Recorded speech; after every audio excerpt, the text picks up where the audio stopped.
Hi all, നമ്മളിന്ന് nuclei എന്നുള്ള ചാപ്റ്ററാണ് ഡിസ്കസ് ചെയ്യാൻ പോകുന്നത്. നമുക്കറിയാം ന്യൂക്ലിയസ് എന്ന് പറഞ്ഞിട്ടുണ്ടെങ്കിൽ ചെറിയൊരു ചാപ്റ്ററാണ് അല്ലേ. ആറ്റംസ് പോലെ തന്നെ ചെറിയൊരു ചാപ്റ്ററാണ് ന്യൂക്ലിയസ്. വളരെ കുറച്ച് കാര്യങ്ങൾ ഡിസ്കസ് ചെയ്യുന്നുള്ളൂ എന്ന് വിചാരിച്ച് സ്കിപ്പ് ചെയ്യരുത്. നമ്മളൊന്ന് ജസ്റ്റ് ഒന്ന് ഓടിച്ചു നോക്കിയാൽ എന്തായാലും ഇതിൽ നിന്നൊരു 3 മാർക്ക് 4 മാർക്കിനൊക്കെയുള്ള ക്വസ്റ്റ്യന് ചോദിച്ചിട്ടുണ്ടെങ്കിൽ നമ്മൾ നോക്കിയിട്ടുണ്ടെങ്കിൽ എന്തായാലും നമുക്ക് അറ്റൻഡ് ചെയ്യാൻ പറ്റുന്ന രീതിയിലുള്ള ഒരു ചാപ്റ്ററാണ്. അത്രയും ഈസി ആയിട്ടുള്ള ഒരു ചാപ്റ്ററാണ്. പിന്നെ ഇപ്പോൾ ഡിലീറ്റഡ് പോർഷൻസ് ഒക്കെ വന്നപ്പോൾ ഇതിലെ കുറച്ച് കാര്യങ്ങളൊക്കെ ഡിലീറ്റ് ചെയ്ത് പോവുകയും കൂടി ചെയ്തപ്പോൾ ആകെ ഇത്തിരി കുറച്ച് കാര്യങ്ങൾ ഇതിൽ ഡിസ്കസ് ചെയ്യുന്നുള്ളൂ. അപ്പോൾ നമുക്ക് പെട്ടെന്ന് എന്തൊക്കെയാണ് ഈ ഒരു ചാപ്റ്ററിൽ പറയുന്നതെന്ന് ഡിസ്കസ് ചെയ്യാം. ഓക്കെ, നമുക്കറിയാം ന്യൂക്ലിയൈ എന്ന് പറഞ്ഞിട്ടുണ്ടെങ്കിൽ ന്യൂക്ലിയസ് അല്ലെ, ആറ്റത്തിന്റെ സെന്ററിലുള്ള പോസിറ്റീവ് ചാർജ് ഉള്ള മാസിനെയാണ് നമ്മൾ എന്ത് പറയാ, ന്യൂക്ലിയസ് എന്ന് പറയാ അല്ലെ. അപ്പോൾ ആറ്റത്തിന്റെ സെന്റർ അല്ലെങ്കിൽ ആറ്റത്തിന്റെ മെയിൻ മാസ് കോൺസെൻട്രേറ്റ് ചെയ്തിട്ടുള്ളത് എവിടെയാണ്, ഈ ഒരു ന്യൂക്ലിയസിലാണ്. ദെൻ ന്യൂക്ലിയസിനെ കുറിച്ച് പറയുകയാണെങ്കിൽ നമുക്കറിയാം ആറ്റത്തിന്റെ സ്ട്രക്ചർ എന്ന് പറഞ്ഞിട്ടുണ്ടെങ്കിൽ എങ്ങനെയാണ്. ആറ്റത്തിന് നമ്മൾ പറഞ്ഞു സെന്ററിൽ ആറ്റത്തിന്റെ പോസിറ്റീവ് മാസ് ആയിട്ടുള്ള ന്യൂക്ലിയസ് ആറ്റത്തിന്റെ സെന്ററിലുണ്ട്. ദെൻ അതിന് ചുറ്റും ഓർബിറ്റിലാണ് എന്ത് ചെയ്തിട്ടുള്ളത്, സർക്കുലർ ആയിട്ടുള്ള ഓർബിറ്റിലാണ് ഇലക്ട്രോൺസിനെ അക്കോമഡേറ്റ് ചെയ്തിട്ടുള്ളത് അല്ലെ. ദെൻ ഇലക്ട്രോൺസ് എന്ന് പറഞ്ഞിട്ടുണ്ടെങ്കിൽ നെഗറ്റീവ് ചാർജ് ആണ്. ദെൻ ഷെല്ലിലാണ് അല്ലെങ്കിൽ ഓർബിറ്റിലാണുള്ളതെന്ന് അറിയാം. അങ്ങനെയാണെങ്കിൽ ന്യൂക്ലിയസിന്റെ ഉള്ളിൽ എന്തൊക്കെയാണുള്ളത്, എന്താണ് ന്യൂക്ലിയസ് കോൺസ്റ്റിറ്റ്യൂട്ട് ചെയ്യുന്നത്, എങ്ങനെയാണ് അല്ലെങ്കിൽ ന്യൂക്ലിയസ് ഉണ്ടാക്കിയിട്ടുള്ളത് എന്ന് നമുക്ക് പറയാം. ഓക്കെ, അതായത് ഈ ഒരു ന്യൂക്ലിയസ് സെന്ററിലുള്ള പോർഷൻ ആണ് ന്യൂക്ലിയസ്. ന്യൂക്ലിയസ് എന്ന് പറഞ്ഞിട്ടുണ്ടെങ്കിൽ എന്താണ്, പ്രോട്ടോൺസ് അല്ലെ. ന്യൂക്ലിയസിന്റെ ഉള്ളിലുള്ളത് പ്രോട്ടോൺസ് ആണ്. ദെൻ പിന്നെ ആരുണ്ട്, അതുപോലെ ന്യൂട്രോൺസും പ്രോട്ടോൺസും കൂടി ചേർന്നിട്ടാണ് എന്തുണ്ടായിട്ടുള്ളത്, ന്യൂക്ലിയസ്. ആറ്റത്തിന്റെ nucleus made up of protons and neutrons അല്ലെ. പ്രോട്ടോൺസ് എന്ന് പറഞ്ഞാൽ എന്താണ്, പ്രോട്ടോൺസിന്റെ ചാർജ് എന്താണ്, പോസിറ്റീവ് ചാർജ് ആണ് അല്ലെ. പോസിറ്റീവ് ചാർജ് ആണ് പ്രോട്ടോൺസ് എന്ന് പറഞ്ഞിട്ടുണ്ടെങ്കിൽ. ന്യൂട്രോൺസിന് ചാർജ് ഒന്നുമില്ല, ന്യൂട്രൽ ആണ്. ഓക്കെ, പേരിൽ തന്നെയുണ്ട് ന്യൂട്രോൺ എന്ന് പറഞ്ഞിട്ടുണ്ടെങ്കിൽ എന്താണ്, ന്യൂട്രൽ ആണ്, ന്യൂട്രൽ ചാർജ് ആണ്, അല്ലെങ്കിൽ ചാർജ് ഇല്ല. ഓക്കെ, അപ്പൊ ഈ ഒരു പ്രോട്ടോണും ന്യൂട്രോണും ഒരു ന്യൂക്ലിയസിനെ കോൺസ്റ്റിറ്റ്യൂട്ട് ചെയ്യുമ്പോൾ ന്യൂക്ലിയസിന്റെ മൊത്തം ചാർജ് എന്തായിരിക്കും, ഓക്കെ പോസിറ്റീവ് തന്നെയാണ് അല്ലെ, ഒരു സംശയമില്ല. കാരണം എന്താണ്, പിന്നുള്ള ന്യൂട്രോണിന് ചാർജ് ഒന്നും ഇല്ല. അപ്പൊ അങ്ങനെ വരുമ്പോൾ ന്യൂക്ലിയസിന്റെ മൊത്തം ചാർജ് എന്തായിരിക്കും, പോസിറ്റീവ് ചാർജ് ആയിരിക്കും അല്ലെ. ഇതൊക്കെ ബേസിക് ആയിട്ടുള്ള കാര്യങ്ങളാട്ടോ. ഇതൊക്കെ എന്തായാലും നിങ്ങൾക്ക് അറിയുമെന്ന് വിചാരിക്കുന്നു. ഞാൻ ജസ്റ്റ് ഒന്ന് അറിയാൻ വേണ്ടി പറഞ്ഞു, അറിയാത്തവരുണ്ടെങ്കിൽ അവർക്ക് വേണ്ടിയിട്ട് പറഞ്ഞതേ ഉള്ളൂ. ഇനി നമുക്ക് ന്യൂക്ലിയസിലേക്ക് അല്ലെങ്കിൽ ആറ്റത്തിലേക്ക് കടക്കാം. അപ്പൊ ആറ്റത്തിന്റെ ന്യൂക്ലിയസ് എന്ന് പറഞ്ഞിട്ടുണ്ടെങ്കിൽ ആറ്റത്തിന് പ്രോപ്പർട്ടീസ് പറയുമ്പോൾ നമ്മൾ പറയാറുള്ള കുറച്ച് പ്രോപ്പർട്ടീസ് ആണ് എന്ത്, ആറ്റത്തിന്റെ അറ്റോമിക് നമ്പർ, അതുപോലെ ആറ്റോമിക് മാസ് അല്ലെങ്കിൽ മാസ് നമ്പർ എന്ന് പറയും. ന്യൂട്രോൺ നമ്പർ, ഇതൊക്കെ ഒരു ആറ്റത്തിന്റെ ബേസിക് ആയിട്ടുള്ള പ്രോപ്പർട്ടീസ് ആണ്. ഒരു ആറ്റത്തെ കുറിച്ച് പറയുമ്പോൾ നമ്മൾ എല്ലാവരും പറയുന്ന കാര്യങ്ങളാണ് അല്ലെ. ദെൻ ഈ ഒരു ആറ്റോമിക് നമ്പർ അല്ലെങ്കിൽ മാസ് നമ്പർ ഇതൊക്കെ എന്താണ്, ന്യൂക്ലിയസുമായിട്ട് റിലേറ്റഡ് ആണ്. നമുക്ക് എങ്ങനെയാന്ന് നോക്കാം. ഓക്കെ, ആറ്റോമിക് നമ്പർ എന്ന് പറഞ്ഞിട്ടുണ്ടെങ്കിൽ നമ്മൾ സെഡ് എന്നുള്ള ലെറ്റർ വെച്ചിട്ടാണ് ആറ്റോമിക് നമ്പറിനെ ഡിനോട്ട് ചെയ്യുന്നത്, സെഡ്. ഓക്കെ, ആറ്റോമിക് നമ്പർ എന്ന് പറഞ്ഞിട്ടുണ്ടെങ്കിൽ number of protons in the nucleus. Okay, ഒരു ആറ്റത്തിന്റെ ന്യൂക്ലിയസിൽ നമ്മൾ പറഞ്ഞു പ്രോട്ടോൺസ് ഉണ്ട്, അതുപോലെ ന്യൂട്രോൺസ് ഉണ്ട്. പിന്നെ ഒരു ആറ്റത്തിന്റെ ന്യൂക്ലിയസിൽ എത്ര പ്രോട്ടോൺസ് ഉണ്ടോ ആ പ്രോട്ടോണിന്റെ നമ്പറിനെയാണ് നമ്മൾ എന്ത് പറയുന്നത്, ആറ്റോമിക് നമ്പർ എന്ന് പറയുന്നത്. ഓക്കെ, അപ്പൊ ഫോർ എക്സാമ്പിൾ ഹൈഡ്രജനിൽ എത്ര പ്രോട്ടോൺ ഉണ്ട്, 1 പ്രോട്ടോൺ ഉണ്ട് അല്ലെ. അപ്പൊ Z=1 ആണ്. ഓക്കെ, ഹൈഡ്രജന്റെ അറ്റോമിക് നമ്പർ Z=1 എന്ന് എഴുതാം. ദെൻ ഹീലിയത്തിന്റെ കേസിൽ പ്രോട്ടോൺസ് 2 ആണ്. അപ്പൊ Z= എന്ത് വരും, 2 എന്ന് വരും. ഇതുപോലെ പ്രോട്ടോൺസിന്റെ നമ്പറിനെ ഡിനോട്ട് ചെയ്യുന്ന ടേം ആണ് എന്ത്, ആറ്റോമിക് നമ്പർ എന്ന് പറയുന്നത്. ഓക്കെ, ഇനി നെക്സ്റ്റ് വരുന്നത് ആരാണ്, മാസ് നമ്പർ അല്ലെ. മാസ് നമ്പർ എന്ന് പറഞ്ഞിട്ടുണ്ടെങ്കിൽ നമ്മൾ എന്ത് വെച്ച് ഡിനോട്ട് ചെയ്യും, letter A. Mass number is denoted by A. എന്ന ലെറ്റർ വെച്ചിട്ടാണ് മാസ് നമ്പർ അല്ലെങ്കിൽ ആറ്റോമിക് മാസ് എന്ന് പറയാം. ആറ്റോമിക് മാസിനെ ഡിനോട്ട് ചെയ്യാം. ദെൻ മാസ് നമ്പർ എന്ന് പറഞ്ഞിട്ടുണ്ടെങ്കിൽ total number of nucleons. Then what is nucleons എന്ന് പറഞ്ഞിട്ടുണ്ടെങ്കിൽ എന്താണ്, അതായത് ന്യൂക്ലിയസിന്റെ ഉള്ളിലുള്ള പാർട്ടിക്കിൾസിനെയാണ് നമ്മൾ ന്യൂക്ലിയോൺസ് എന്ന് പറയുന്നത്. ന്യൂക്ലിയസിന്റെ ഉള്ളിലുള്ളത് ആരാ, നമ്മൾ പറഞ്ഞു പ്രോട്ടോൺ ആൻഡ് ന്യൂട്രോൺ. ഈ ഒരു പ്രോട്ടോണിനെയും അതുപോലെ ന്യൂട്രോണിനെയും ടുഗദർ പറയുന്ന പേരാണ് എന്ത്, ന്യൂക്ലിയോൺസ്. ദെൻ മാസ് നമ്പർ എന്ന് പറയുന്നത് അപ്പൊ എന്തായിരിക്കും, ടോട്ടൽ നമ്പർ ഓഫ് ന്യൂക്ലിയോൺസ്. അതായത് ഒരു ന്യൂക്ലിയസിന്റെ ഉള്ളിൽ എത്ര പ്രോട്ടോൺസ് ഉണ്ട് പ്ലസ് എത്ര ന്യൂട്രോൺസ് ഉണ്ട്, ഈ ഒരു ടോട്ടൽ നമ്പറിനെയാണ് നമ്മൾ എന്ത് പറയുന്നത്, ന്യൂക്ലിയോൺസ് എന്ന് പറയുന്നത്. അതായത് നമുക്ക് എങ്ങനെ പറയാം, number of neutrons plus number of protons, അതായത് sum of number of neutrons and protons is called എന്ത്, മാസ് നമ്പർ. അല്ലേ? ഓക്കെ. അപ്പം പ്രോട്ടോണിന്റെ മാത്രം okay number of protons only ആണെങ്കിൽ എന്താണ്? നമ്പർ ഓഫ് പ്രോട്ടോൺസ് ഓൺലി ആണെങ്കിൽ അത് ആറ്റോമിക് നമ്പർ ആണ്. ദെൻ ആറ്റോമിക് നമ്പറിലൂടെ അല്ലെങ്കിൽ പ്രോട്ടോൺസിന്റെ നമ്പറിലേക്ക് ന്യൂട്രോൺസിന്റെ നമ്പർ കൂടി ആഡ് ചെയ്താൽ നമുക്ക് എന്ത് കിട്ടും? മാസ് നമ്പർ കിട്ടും അല്ലേ? ഓക്കെ. അതായത് ആറ്റോമിക് നമ്പർ എന്ന് പറഞ്ഞിട്ടുണ്ടെങ്കിൽ പ്രോട്ടോൺസിന്റെ എണ്ണമാണ് പ്ലസ് ന്യൂട്രോൺസിന്റെ എണ്ണം കൂടി വരുമ്പോൾ എന്താവും? അത് മാസ് നമ്പർ ആവും. അപ്പൊ നമുക്ക് എങ്ങനെ പറയാം? മാസ് നമ്പർ എന്ന് പറഞ്ഞിട്ടുണ്ടെങ്കിൽ Z ആറ്റോമിക നമ്പർ അതായത് പ്രോട്ടോൺസിന്റെ എണ്ണം പ്ലസ് എന്ത് പറയാം? ന്യൂട്രോൺസിന്റെ എണ്ണം n. ഓക്കെ. അതിനെയാണ് നമ്മൾ എന്ത് പറയുന്നത്? ന്യൂട്രോൺ നമ്പർ എന്ന് പറയുന്നത്. ന്യൂട്രോൺസിന്റെ നമ്പറിനെ നമ്മൾ ന്യൂട്രോൺ നമ്പർ n എന്ന് പറയും. Okay. Total number of neutrons, ഒരു ന്യൂക്ലിയസിൽ ടോട്ടൽ നമ്പർ ഓഫ് ന്യൂട്രോൺസിനെ നമ്മൾ എന്ത് പറയും? ന്യൂട്രോൺ നമ്പർ ക്യാപിറ്റൽ N എന്ന് പറയും. ഓക്കെ. അത് കൺഫ്യൂഷൻ ആയോ? ഒന്നുകൂടെ പറയാം. അതായത് ആറ്റോമിക് നമ്പർ എന്ന് പറഞ്ഞിട്ടുണ്ടെങ്കിൽ നമ്പർ ഓഫ് പ്രോട്ടോൺസ്. ഓക്കെ. ഒരു ന്യൂക്ലിയസിൽ നമ്മൾ പറഞ്ഞു പ്രോട്ടോൺ ഉണ്ട് ന്യൂട്രോൺ ഉണ്ട്. ഓക്കെ. ഓരോ ആറ്റത്തിലും പ്രോട്ടോണിന്റെയും ന്യൂട്രോണിന്റെയും എണ്ണം ഡിഫറെന്റ് ആയിരിക്കും. ദെൻ നമ്പർ ഓഫ് പ്രോട്ടോൺസ് ആണ് atomic number. Then neutron number എന്ന് പറഞ്ഞിട്ടുണ്ടെങ്കിൽ എന്താണ്? പ്രോട്ടോണിന്റെ എണ്ണത്തെ നമ്മൾ ആറ്റോമിക് നമ്പർ എന്ന് പറഞ്ഞു. ദെൻ ന്യൂട്രോണിന്റെ എണ്ണത്തെ നമ്പർ ഓഫ് ന്യൂട്രോൺസിനെ നമ്മൾ എന്ത് പറയും? ന്യൂട്രോൺ നമ്പർ എന്ന് പറയും. ഓക്കെ. അപ്പൊ Z-മായി N-മായി N-മായി ഓക്കെ. ദെൻ അടുത്തത് മാസ് നമ്പർ എന്ന് പറഞ്ഞിട്ടുണ്ടെങ്കിൽ ടോട്ടൽ നമ്പർ ഓഫ് ന്യൂക്ലിയോൺസ്, ന്യൂക്ലിയസിന്റെ ഉള്ളിലെ കോൺസ്റ്റിറ്റ്യൂന്റ് പാർട്ടിക്കിൾസിന്റെ ടോട്ടൽ നമ്പർ, അതായത് number of neutrons plus number of protons, that is Z plus N. Atomic number അല്ലെങ്കിൽ മാസ് നമ്പർ A എന്ന് പറഞ്ഞിട്ടുണ്ടെങ്കിൽ Z പ്ലസ് N ആണ്. Okay. Atomic number plus neutron number ആണ്. Okay. Clear ആയി എന്ന് വിചാരിക്കുന്നു. Then next എന്താണ്? റെപ്രസെന്റേഷൻ. ഓക്കെ. ന്യൂക്ലിയർ നമ്പർ പറഞ്ഞു അല്ലെ. അപ്പൊ ന്യൂക്ലിയർ നമ്പർ എന്ന് പറഞ്ഞിട്ടുണ്ടെങ്കിൽ N കൊണ്ടാണ് റെപ്രസെന്റ് ചെയ്യാന്ന് പറഞ്ഞു. അപ്പൊ നമുക്ക് ഇതിൽ നിന്ന് എന്ത് പറയാം? Mass number A is equal to N plus Z എന്ന് എഴുതാം. Neutron number plus proton number. അല്ലെങ്കിൽ ഇതിൽ നിന്ന് നമുക്ക് ന്യൂട്രോൺസിന്റെ നമ്പർ എങ്ങനെ കണ്ടെത്താം? ടോട്ടൽ മാസ് നമ്പർ അതായത് ടോട്ടൽ പ്രോട്ടോണിന്റെയും ന്യൂട്രോണിന്റെയും എണ്ണം കൂടി ചേർന്നതാണ് എന്ത്? മാസ് നമ്പർ എന്ന് പറയുന്നത്. മൈനസ് Z എന്ന് പറഞ്ഞിട്ടുണ്ടെങ്കിൽ ആറ്റോമിക് നമ്പർ അതായത് പ്രോട്ടോൺസിന്റെ എണ്ണം. അത് മൈനസ് ചെയ്ത് കഴിഞ്ഞാൽ നമുക്ക് എന്ത് കിട്ടും? ന്യൂട്രോൺസിന്റെ എണ്ണം കിട്ടും. ഓക്കെ. A മൈനസ് Z ചെയ്ത് കഴിഞ്ഞാൽ ന്യൂട്രോൺസിന്റെ എണ്ണം കിട്ടും. അതെങ്ങനെയാണ്? A അല്ലെങ്കിൽ മാസ് നമ്പർ എന്ന് പറഞ്ഞിട്ടുണ്ടെങ്കിൽ എന്താണ്? പ്രോട്ടോണിന്റെ എണ്ണം പ്ലസ് ന്യൂട്രോണിന്റെ എണ്ണമാണ്. Z എന്ന് പറഞ്ഞിട്ടുണ്ടെങ്കിലോ പ്രോട്ടോണിന്റെ എണ്ണമാണ്. ഓക്കെ. പ്രോട്ടോൺ പ്ലസ് ന്യൂട്രോണിൽ നിന്ന് പ്രോട്ടോണിന്റെ എണ്ണം സബ്സ്ട്രാക്ട് ചെയ്ത് തന്നാൽ നമുക്ക് എന്ത് കിട്ടും? ന്യൂട്രോണിന്റെ എണ്ണം കിട്ടും. Okay. Number of neutrons equal to A minus Z എന്ന് വരും. Then representation of an atom. പിന്നെ ഇത്രയും കാര്യങ്ങൾ നമ്മൾ പറഞ്ഞു. അതിന്റെ ബേസിൽ ഒരു ആറ്റത്തെ എങ്ങനെയാണ് നമ്മൾ റെപ്രസെന്റ് ചെയ്യുക? ഓക്കെ. ഒരു ആറ്റത്തെ നമ്മൾ റെപ്രസെന്റ് ചെയ്യുന്ന സമയത്ത് അതിന്റെ ന്യൂക്ലിയസിലുള്ള പ്രോട്ടോൺസിന്റെയും എണ്ണത്തെയും അതുപോലെ ടോട്ടൽ മാസ് നമ്പറിനെയും വെച്ചിട്ടാണ് നമ്മൾ ആറ്റത്തെ റെപ്രസെന്റ് ചെയ്യുന്നത്. അതായത് എയും സെറ്റും വെച്ചിട്ടാണ് നമ്മൾ ഒരു ആറ്റത്തെ റെപ്രസെന്റ് ചെയ്യുക. സപ്പോസ് X എന്ന് പറയുന്നത് ഒരു ആറ്റം ആണെങ്കിൽ നമ്മൾ എന്ത് ചെയ്യും? ഇവിടെ കണ്ടോ താഴെ Z എന്ന് കൊടുക്കും അല്ലെ. നമ്മൾ Z എന്ന് പറഞ്ഞിട്ടുണ്ടെങ്കിൽ എന്താണ്? ആറ്റോമിക് നമ്പർ, അതായത് ആ ആറ്റത്തിലെ ന്യൂക്ലിയസിൽ എത്ര പ്രോട്ടോൺസ് ഉണ്ട് ആ ഒരു നമ്പർ ഓഫ് പ്രോട്ടോൺസിനെയാണ് നമ്മൾ എന്ത് ചെയ്തിട്ടുള്ളത്? Z വെച്ചിട്ട് ഇവിടെ ഡിനോട്ട് ചെയ്തിട്ടുള്ളത്. ദെൻ മുകളിൽ നമ്മൾ A എന്ന് കൊടുക്കും. ഓക്കെ. A എന്ന് കൊടുക്കും. A എന്ന് പറഞ്ഞിട്ടുണ്ടെങ്കിൽ മാസ് നമ്പർ, അതായത് ആറ്റത്തിന്റെ ന്യൂക്ലിയസിൽ എത്ര പ്രോട്ടോൺ പ്ലസ് ന്യൂട്രോൺ, ടോട്ടൽ എത്ര പ്രോട്ടോണും ന്യൂട്രോണും ഉണ്ട് എന്നുള്ളതിന്റെ സമ്മേഷൻ ആണ് ഈ ഒരു മാസ് നമ്പർ എന്ന് പറഞ്ഞിട്ടുണ്ടെങ്കിൽ. ഓക്കെ. അപ്പൊ ഇതിന്റെ ബേസിസിൽ സപ്പോസ് നമ്മൾ ഒരു ഹൈഡ്രജൻ ആറ്റം എടുക്കുകയാണ്. ഹൈഡ്രജൻ ആറ്റത്തിൽ ഒരു പ്രോട്ടോണും ഉണ്ട് ഒരു ന്യൂട്രോണും ഉണ്ട് അതുപോലെ ഒരു ഇലക്ട്രോണും ഉണ്ട്. ഇനി ഈ ആറ്റത്തെ എനിക്ക് എങ്ങനെ റെപ്രസെന്റ് ചെയ്യാം? ഞാൻ ഹൈഡ്രജൻ H എന്ന് കൊടുത്തു അല്ലെ. X എന്നുള്ളിടത്ത് ഹൈഡ്രജൻ ആകുമ്പോൾ എന്ത് വരും? H വരും. ദെൻ ആറ്റോമിക് നമ്പർ Z എന്ത് വരും? Z എന്ന് പറഞ്ഞിട്ടുണ്ടെങ്കിൽ നമ്പർ ഓഫ് പ്രോട്ടോൺസ്, എത്ര പ്രോട്ടോൺ ഉണ്ട്? 1 പ്രോട്ടോൺ അല്ലെ. അപ്പൊ 1 എന്ന് കൊടുത്തു. ഓക്കെ. ഇനി മുകളിൽ എന്ത് വരും? മാസ് നമ്പർ എന്ന് പറഞ്ഞിട്ടുണ്ടെങ്കിൽ ന്യൂട്രോൺ പ്ലസ് പ്രോട്ടോൺ ആണ്. അപ്പൊ ന്യൂക്ലിയസിൽ ടോട്ടൽ എത്ര ന്യൂക്ലിയോൺസ് ഉണ്ട്? ഒരു പ്രോട്ടോണും ഒരു ന്യൂട്രോണും അല്ലെ. അപ്പൊ ടോട്ടൽ എത്ര വരും? 2 എന്ന് വരും അല്ലെ. ഒരു പ്രോട്ടോൺ ഒരു ന്യൂട്രോൺ വരുമ്പോൾ 1 + 1 2 എന്ന് വരും. അപ്പൊ ഇങ്ങനെയാണ് ഹൈഡ്രജൻ ആറ്റത്തെ റെപ്രസെന്റ് ചെയ്യുക. ഓക്കെ. ഇതുപോലെ ഓരോ ആറ്റത്തിനെയും നമുക്ക് ഇങ്ങനെ റെപ്രസെന്റ് ചെയ്യാൻ പറ്റും. താഴെ ആറ്റോമിക് നമ്പറും മുകളിൽ മാസ് നമ്പറും ആണ് കേട്ടോ. അത് മാറിപ്പോവരുതേ, അത് ഓർത്ത് വെക്കാം. ഓക്കെ.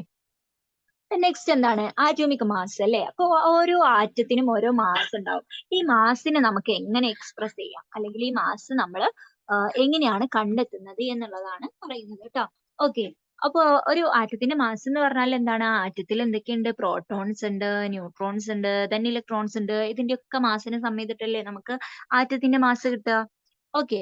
അപ്പൊ ഈ ആറ്റത്തിന്റെ മാസിനെ നമ്മൾ ആറ്റോമിക് മാസ് യൂണിറ്റ് എന്നാണ് പറയുന്നത്. ഓക്കെ. ആറ്റോമിക് മാസ് യൂണിറ്റ് വെച്ചിട്ടാണ് നമ്മൾ എന്ത് ചെയ്യുന്നത്? ആറ്റത്തിന്റെ മാസിനെ ഡിനോട്ട് ചെയ്യുന്നത് അല്ലെങ്കിൽ എക്സ്പ്രസ് ചെയ്യുന്നത്.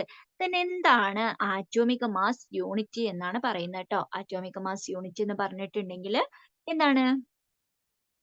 Atomic mass unit is the 1/12th mass of carbon atom. അതായത് കാർബൺ ആറ്റത്തിന്റെ മാസിന്റെ 1/12th.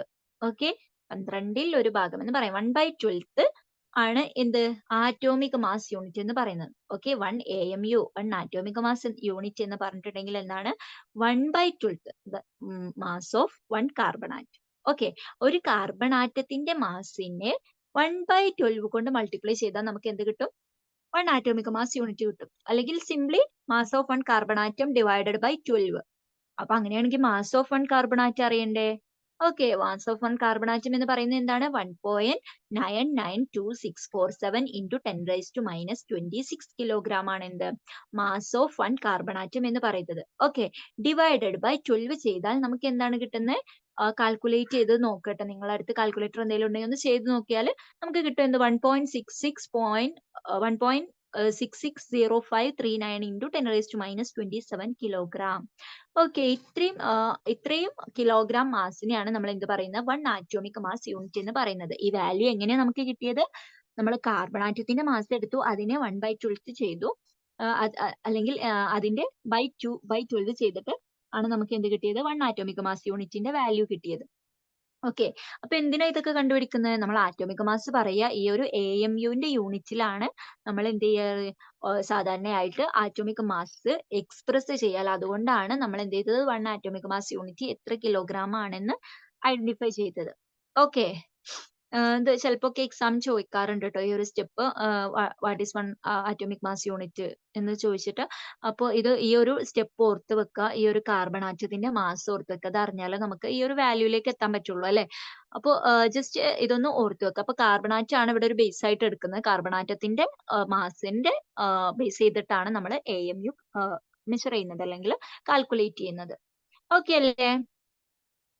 നമുക്ക് നെക്സ്റ്റ് ടോപ്പിക്കിലേക്ക് പോകാം. നെക്സ്റ്റ് എന്ന് പറഞ്ഞിട്ടുണ്ടെങ്കിൽ നമ്മൾ ന്യൂക്ലിയസിലോട്ട് ഇങ്ങനെ കടന്നു വരിക കേട്ടോ. നമ്മൾ ആറ്റത്തിന്റെ ആറ്റോമിക് നമ്പറും മാസ് നമ്പറും ഒക്കെ പറഞ്ഞു. ഇങ്ങനെ ന്യൂക്ലിയ ആണല്ലേ നമ്മുടെ ചാപ്റ്ററിന്റെ പേര്. അപ്പൊ ന്യൂക്ലിയസിനെ കുറിച്ചല്ലേ പറയേണ്ടത്.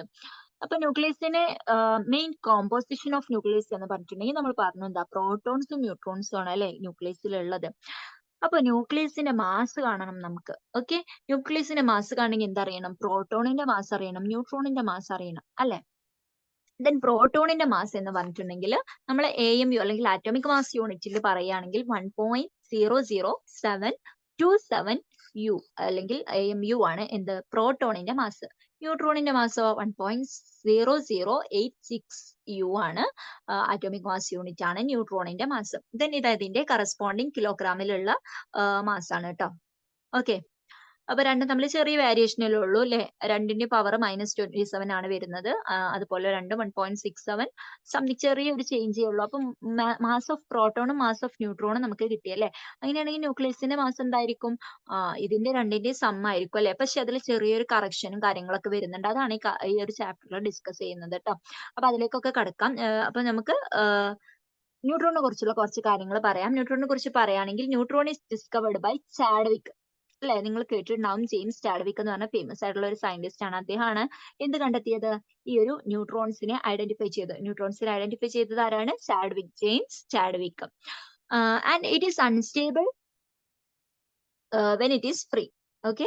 അതായത് ഈ ഒരു ന്യൂട്രോൺസ് ഫ്രീ ആയിരിക്കുന്ന സമയത്ത് എന്താണ്? അൺസ്റ്റേബിൾ ആണ്. ഓക്കെ. ന്യൂട്രോൺസ് ഒരു ന്യൂക്ലിയസിന്റെ ഉള്ളിലായിരിക്കുന്ന സമയത്ത് ന്യൂട്രോൺസ് സ്റ്റേബിൾ ആണ്. പക്ഷെ ന്യൂട്രോൺസിനെ മാത്രം ഫ്രീ ആക്കി നിർത്തുന്ന സമയത്ത് അത് അൺസ്റ്റേബിൾ ആണ്. അതുപോലെ ന്യൂട്രോൺസിന്റെ മീൻ ലൈഫ് എന്ന് പറയുന്നത് 1000 സെക്കൻഡ്. ഓക്കെ. മീൻ ലൈഫ് 1000 സെക്കൻഡ്. അതൊക്കെ ബേസിക് ആയിട്ടുള്ള കാര്യങ്ങളാണ്. അതൊന്നും അത്ര ഇമ്പോർട്ടന്റ് ഒന്നും അല്ല. ഞാൻ പറഞ്ഞു എന്നേ ഉള്ളൂ. ന്യൂട്രോൺസ് എന്തായിട്ട് മാറും? ഓക്കെ. ന്യൂട്രോൺസിന് electron plus proton and anti neutron ആയിട്ട് മാറും. ന്യൂട്രോൺസ് ഫ്രീ ആയിരിക്കുന്ന സമയത്ത് അൺസ്റ്റേബിൾ ആയിരിക്കും എന്ന് പറഞ്ഞു. ദെൻ അത് ഡീകേ ചെയ്തിട്ട് അതിനെന്തായിട്ട് മാറാൻ പറ്റും? ഇലക്ട്രോൺസ് അല്ലെങ്കിൽ protons, electrons plus protons and anti neutron ആയിട്ട് മാറും. ദെൻ ഒരു ന്യൂക്ലിയസിന്റെ ഉള്ളിലായിരിക്കുന്ന സമയത്ത് ഇത് സ്റ്റേബിൾ ആണ്. Okay, next. ഓക്കെ, ആറ്റത്തിന്റെ അല്ലെങ്കിൽ ആറ്റത്തിന് നമ്മൾ ഓരോ ടൈപ്സ് പറയാറുണ്ട്. ആറ്റത്തിനെ കുറിച്ച് പറയുന്നത് നിങ്ങൾ കേട്ടിട്ടുണ്ടാകുന്ന ഒരു വേർഡാണ് ഐസോടോപ്പ് അല്ലെങ്കിൽ ഐസോബാർ എന്നൊക്കെ പറയുന്നത്. അപ്പൊ ഇത് എന്താന്ന് നോക്കാം അല്ലെ. ഐസോടോപ്സ് എന്ന് പറഞ്ഞിട്ടുണ്ടെങ്കിൽ എന്താണ്? It is the atoms with same atomic number ആണ്. ദെൻ വേറെന്താണ്? But different mass number different ആണ്, ആറ്റോമിക് നമ്പർ സെയിം ആണ്, ആർ കോൾഡ് ഐസോടോപ്പ്. ഐസോടോപ്പ് എന്ന് പറഞ്ഞിട്ടുണ്ടെങ്കിൽ രണ്ടും കൂടെ പഠിക്കേണ്ട, അതായത് ഒന്ന് സെയിം ആണെങ്കിൽ ഒന്ന് ഡിഫറെന്റ് ആയിരിക്കും, അങ്ങനെയാണ് ഇതൊക്കെ വരുന്നത്. ഓക്കെ, അപ്പൊ ഇവിടെ എന്താണ് സെയിം ആയിട്ടുള്ളത്? Atomic number. നമ്മൾ പറഞ്ഞിരുന്ന ഒരു ആറ്റത്തിന്റെ ആറ്റോമിക് നമ്പർ എന്താണ്? Z നമ്മൾ എവിടെ കൊടുക്കുക? താഴെ അല്ലെ. എക്സ് മുകളിൽ എ കൊടുക്കും, താഴെ Z കൊടുക്കും. അപ്പൊ ആറ്റോമിക് നമ്പർ എന്ന് പറഞ്ഞിട്ടുണ്ടെങ്കിൽ Z ആണ് നമ്മൾ താഴെ കൊടുക്കുന്നത്. അപ്പൊ ആറ്റത്തിന്റെ താഴെയുള്ള ആ നമ്പർ, അതായത് ആറ്റോമിക് നമ്പർ സെയിം ആണെങ്കിൽ അങ്ങനെയുള്ള ആറ്റത്തിന് നമ്മൾ പറയും ഐസോടോപ്പ്. നമുക്ക് ഫോർ എക്സാമ്പിൾ ഇവിടെ കൊടുത്തിട്ടുണ്ട് ഹൈഡ്രജന്റെ ഐസോടോപ്സ് അല്ലെ. 1H1, 1H2, 1H3. ഓക്കെ, അപ്പൊ ഇതില് ഹൈഡ്രജന്റെ താഴെയുള്ള ഈ സെഡിന്റെ പൊസിഷനിലുള്ള വാല്യൂ നോക്കി, എല്ലാത്തിനും 1 അല്ലേ. മുകളിലുള്ള ഈ എ എന്ന ഭാഗത്തുള്ള വാല്യൂ ആണ് 1, 2, 3 ആയിട്ട് മാറുന്നത്. ഓക്കെ, ഈ ഒരു ഭാഗത്ത്, ഈ താഴെ ഭാഗത്തുള്ള ഇവിടെയും 1 ആണ്, ദെൻ ഇവിടെയും 1 ആണ്, ഇവിടെയും 1 ആണ്. ഓക്കെ, അപ്പൊ ഇതിന്റെ കറസ്പോണ്ടിങ്, ഇതൊക്കെ ഹൈഡ്രജന്റെ 3 ഐസോടോപ്പുകളാണ്. അപ്പൊ ഇതിന്റെ കറസ്പോണ്ടിങ് നെയിംസ് ആണ് 1H1 പ്രോട്ടിയം, 1H2 ഡ്യൂട്ടീരിയം, അതുപോലെ 1H3 tritium. Protium, deuterium, tritium ആണ് ഹൈഡ്രജന്റെ ഐസോടോപ്സ് എന്ന് പറയുന്നത്. എന്നാൽ അതിന്റെ കറസ്പോണ്ടിങ് മാസ് കൊടുത്തിട്ടുണ്ട്. അത് ഇമ്പോർട്ടന്റ് ഒന്നും അല്ല, മാസ് പഠിക്കൊന്നും വേണ്ട. ഇത് ജസ്റ്റ് ഒന്ന് അറിഞ്ഞിരിക്കാൻ വേണ്ടിയിട്ടാണ് മാസ് ഡിഫറെന്റ് ആണെന്ന്. എന്തായാലും എന്താണ്? ട്രിഷിയത്തിനായിരിക്കും മാസ് കൂടുതൽ അല്ലെ. കാരണം എന്താ? ട്രിഷിയത്തില് മുകളിൽ എന്താണ്? 3 വരുന്നുണ്ട്. മുകളിൽ 3 എന്ന് പറഞ്ഞാൽ എന്താണ്? ആറ്റോമിക് മാസ് അല്ലെങ്കിൽ മാസ് നമ്പർ ആണ് 3 വരുന്നത്. Proton plus neutron equal to 3 എന്ന് പറഞ്ഞാൽ ഇവിടെ എത്ര ന്യൂട്രോൺ ഉണ്ട്? 2 ന്യൂട്രോൺ ഉണ്ട്. അപ്പൊ അതിനനുസരിച്ച് അതിന്റെ മാസ് ഇൻക്രീസ് ചെയ്യും. ഓക്കെ, അപ്പൊ ഇതാണ് ഐസോടോപ്സ് എന്ന് പറഞ്ഞാൽ. ഐസോടോപ്സ് എന്ന് പറഞ്ഞിട്ടുണ്ടെങ്കിൽ എന്താണ്? ആറ്റംസ് വിത്ത് സെയിം ആറ്റോമിക് നമ്പർ, അതായത് ആറ്റോമിക് നമ്പർ സെയിം ആയിട്ടുള്ള ആറ്റത്തിനെ നമ്മൾ ഐസോടോപ്സ് എന്ന് പറയും. Okay, next isobar. ഐസോബാർസ് എന്ന് പറഞ്ഞിട്ടുണ്ടെങ്കിൽ nuclei with same mass number. Okay, നേരത്തെ ഇതിന്റെ നേരെ ഓപ്പോസിറ്റ്, ഐസോടോപ്പിന്റെ ഓപ്പോസിറ്റ് ആണ് ഐസോബാർ എന്ന് പറഞ്ഞിട്ടുണ്ടെങ്കിൽ സെയിം മാസ് നമ്പർ ആണ്. ഇവിടെ മാസ് നമ്പർ ആണ് സെയിം. ഓക്കെ, അതേസമയം ആറ്റോമിക് നമ്പർ എന്തായിരിക്കും? ഡിഫറെന്റ് ആയിരിക്കും. അതായത് ഇവിടെ മുകളിലുള്ള നമ്പർ, ഓക്കെ, XAZ എന്ന് എഴുതുകയാണെങ്കിൽ ഈ A എന്ന് പറഞ്ഞ നമ്പർ എല്ലാത്തിനും സെയിം ആയിരിക്കും. അതുപോലെ താഴെയുള്ള ആറ്റോമിക് നമ്പർ ഡിഫറെന്റ് ആയിരിക്കും. ആറ്റോമിക് നമ്പർ ഡിഫറെന്റ് ആയാൽ എന്താണ്? ആറ്റം തന്നെ മാറും അല്ലെ. പ്രോട്ടോൺസിന്റെ എണ്ണത്തിനനുസരിച്ചല്ലേ നമ്മൾ ഓരോ ആറ്റത്തിനെ നെയിം ചെയ്തിരിക്കുന്നത്. അപ്പൊ ഇവിടെ Z1 വരുന്ന സമയത്ത് ഹൈഡ്രജൻ ആണ്, Z2 ആവുമ്പോൾ എന്താണ്? ഹീലിയം വരും. അങ്ങനെ ഓരോ ആറ്റം മാറും. അപ്പൊ ഇവിടെ നോക്കുക, എക്സാമ്പിൾ കൊടുത്തത് 1H3, അതായത് ട്രിഷിയം അല്ലെ, ഹൈഡ്രജന്റെ ഐസോടോപ്പ് ആണ്. അതുപോലെ ഹീലിയം 2, 3. അപ്പൊ ഇതിന്റെ രണ്ടിന്റെയും Z മാറ്റം ഉണ്ട് അല്ലെ. ആറ്റോമിക് നമ്പർ ഹൈഡ്രജന്റെ 1 ആണ്, ഹീലിയത്തിന്റെ 2 ആണ്, ഡിഫറെന്റ് ആണ്. അതേസമയം മുകളിൽ നോക്കുക, മാസ് നമ്പർ നോക്കുന്ന സമയത്ത് നമുക്ക് കാണാൻ പറ്റും രണ്ടും 3 ആണ് അല്ലെ. 3 എന്ന് പറഞ്ഞിട്ടുണ്ടെങ്കിൽ number of protons plus number of neutrons. Okay, അതാണ് മാസ് നമ്പർ എന്ന് പറയുന്നത്. അപ്പൊ ഇതിൽ നമുക്ക് ന്യൂട്രോൺസിന്റെ എണ്ണം കണ്ടുപിടിക്കാം. ഫോർ ഹൈഡ്രജന്റെ കേസിൽ എന്തായിരിക്കും ന്യൂട്രോൺസിന്റെ എണ്ണം? 3 - 1, അതായത് 2 എന്ന് വരും. ഇതാണ് ന്യൂട്രോൺസിന്റെ എണ്ണം. ദെൻ ഫോർ ഹീലിയത്തിന്റെ കേസിൽ എന്ത് വരും? 3 - 2 ആണ് അല്ലെ. 2 ആണ് പ്രോട്ടോണിന്റെ എണ്ണം, ദെൻ 1 ആണ് ന്യൂട്രോണിന്റെ എണ്ണം. ഓക്കെ, അപ്പോ ഇത് രണ്ടുമാണ് എന്ത്? ഐസോബാറിന്റെ എക്സാമ്പിൾ. ദെൻ നെക്സ്റ്റ് എന്താണ്? ഐസോടോൺസ് എന്ന് പറഞ്ഞിട്ടുണ്ടെങ്കിൽ nuclide with same neutron number N ആണ് same. Okay, but different atomic number different ആയിരിക്കും. ന്യൂട്രോണിന്റെ എണ്ണം സെയിം ആയിരിക്കും. അപ്പൊ ഇത് നമുക്ക് പെട്ടെന്ന് കാണുമ്പോൾ ഒന്നും ഐഡന്റിഫൈ ചെയ്യാൻ പറ്റൂല. ഓക്കെ, ഇപ്പൊ ഈ 2 ആറ്റംസ് നോക്ക്, താഴത്തെ നമ്പേഴ്സും ഡിഫറെന്റ് ആണ്, മുകളിലെ നമ്പേഴ്സും ഡിഫറെന്റ് ആണ് അല്ലെ. അപ്പൊ ഇതെങ്ങനെ നമ്മൾ ഐഡന്റിഫൈ ചെയ്യുക? ന്യൂട്രോണിന്റെ നമ്പർ കാണണം. എങ്ങനെ കാണും? നമുക്കറിയാം A മാസ് നമ്പർ എന്ന് പറയുന്നത് എന്താണ്? പ്രോട്ടോണിന്റെ എണ്ണം Z പ്ലസ് ന്യൂട്രോണിന്റെ എണ്ണം N ആണ്. അപ്പൊ ഇതിൽ നിന്ന് N നമുക്ക് എങ്ങനെ കാണാം? മാസ് നമ്പറിൽ നിന്ന് എന്ത് മൈനസ് ചെയ്താൽ മതി? പ്രോട്ടോണിന്റെ എണ്ണം, അതായത് ആറ്റോമിക് നമ്പർ മൈനസ് ചെയ്താൽ മതി.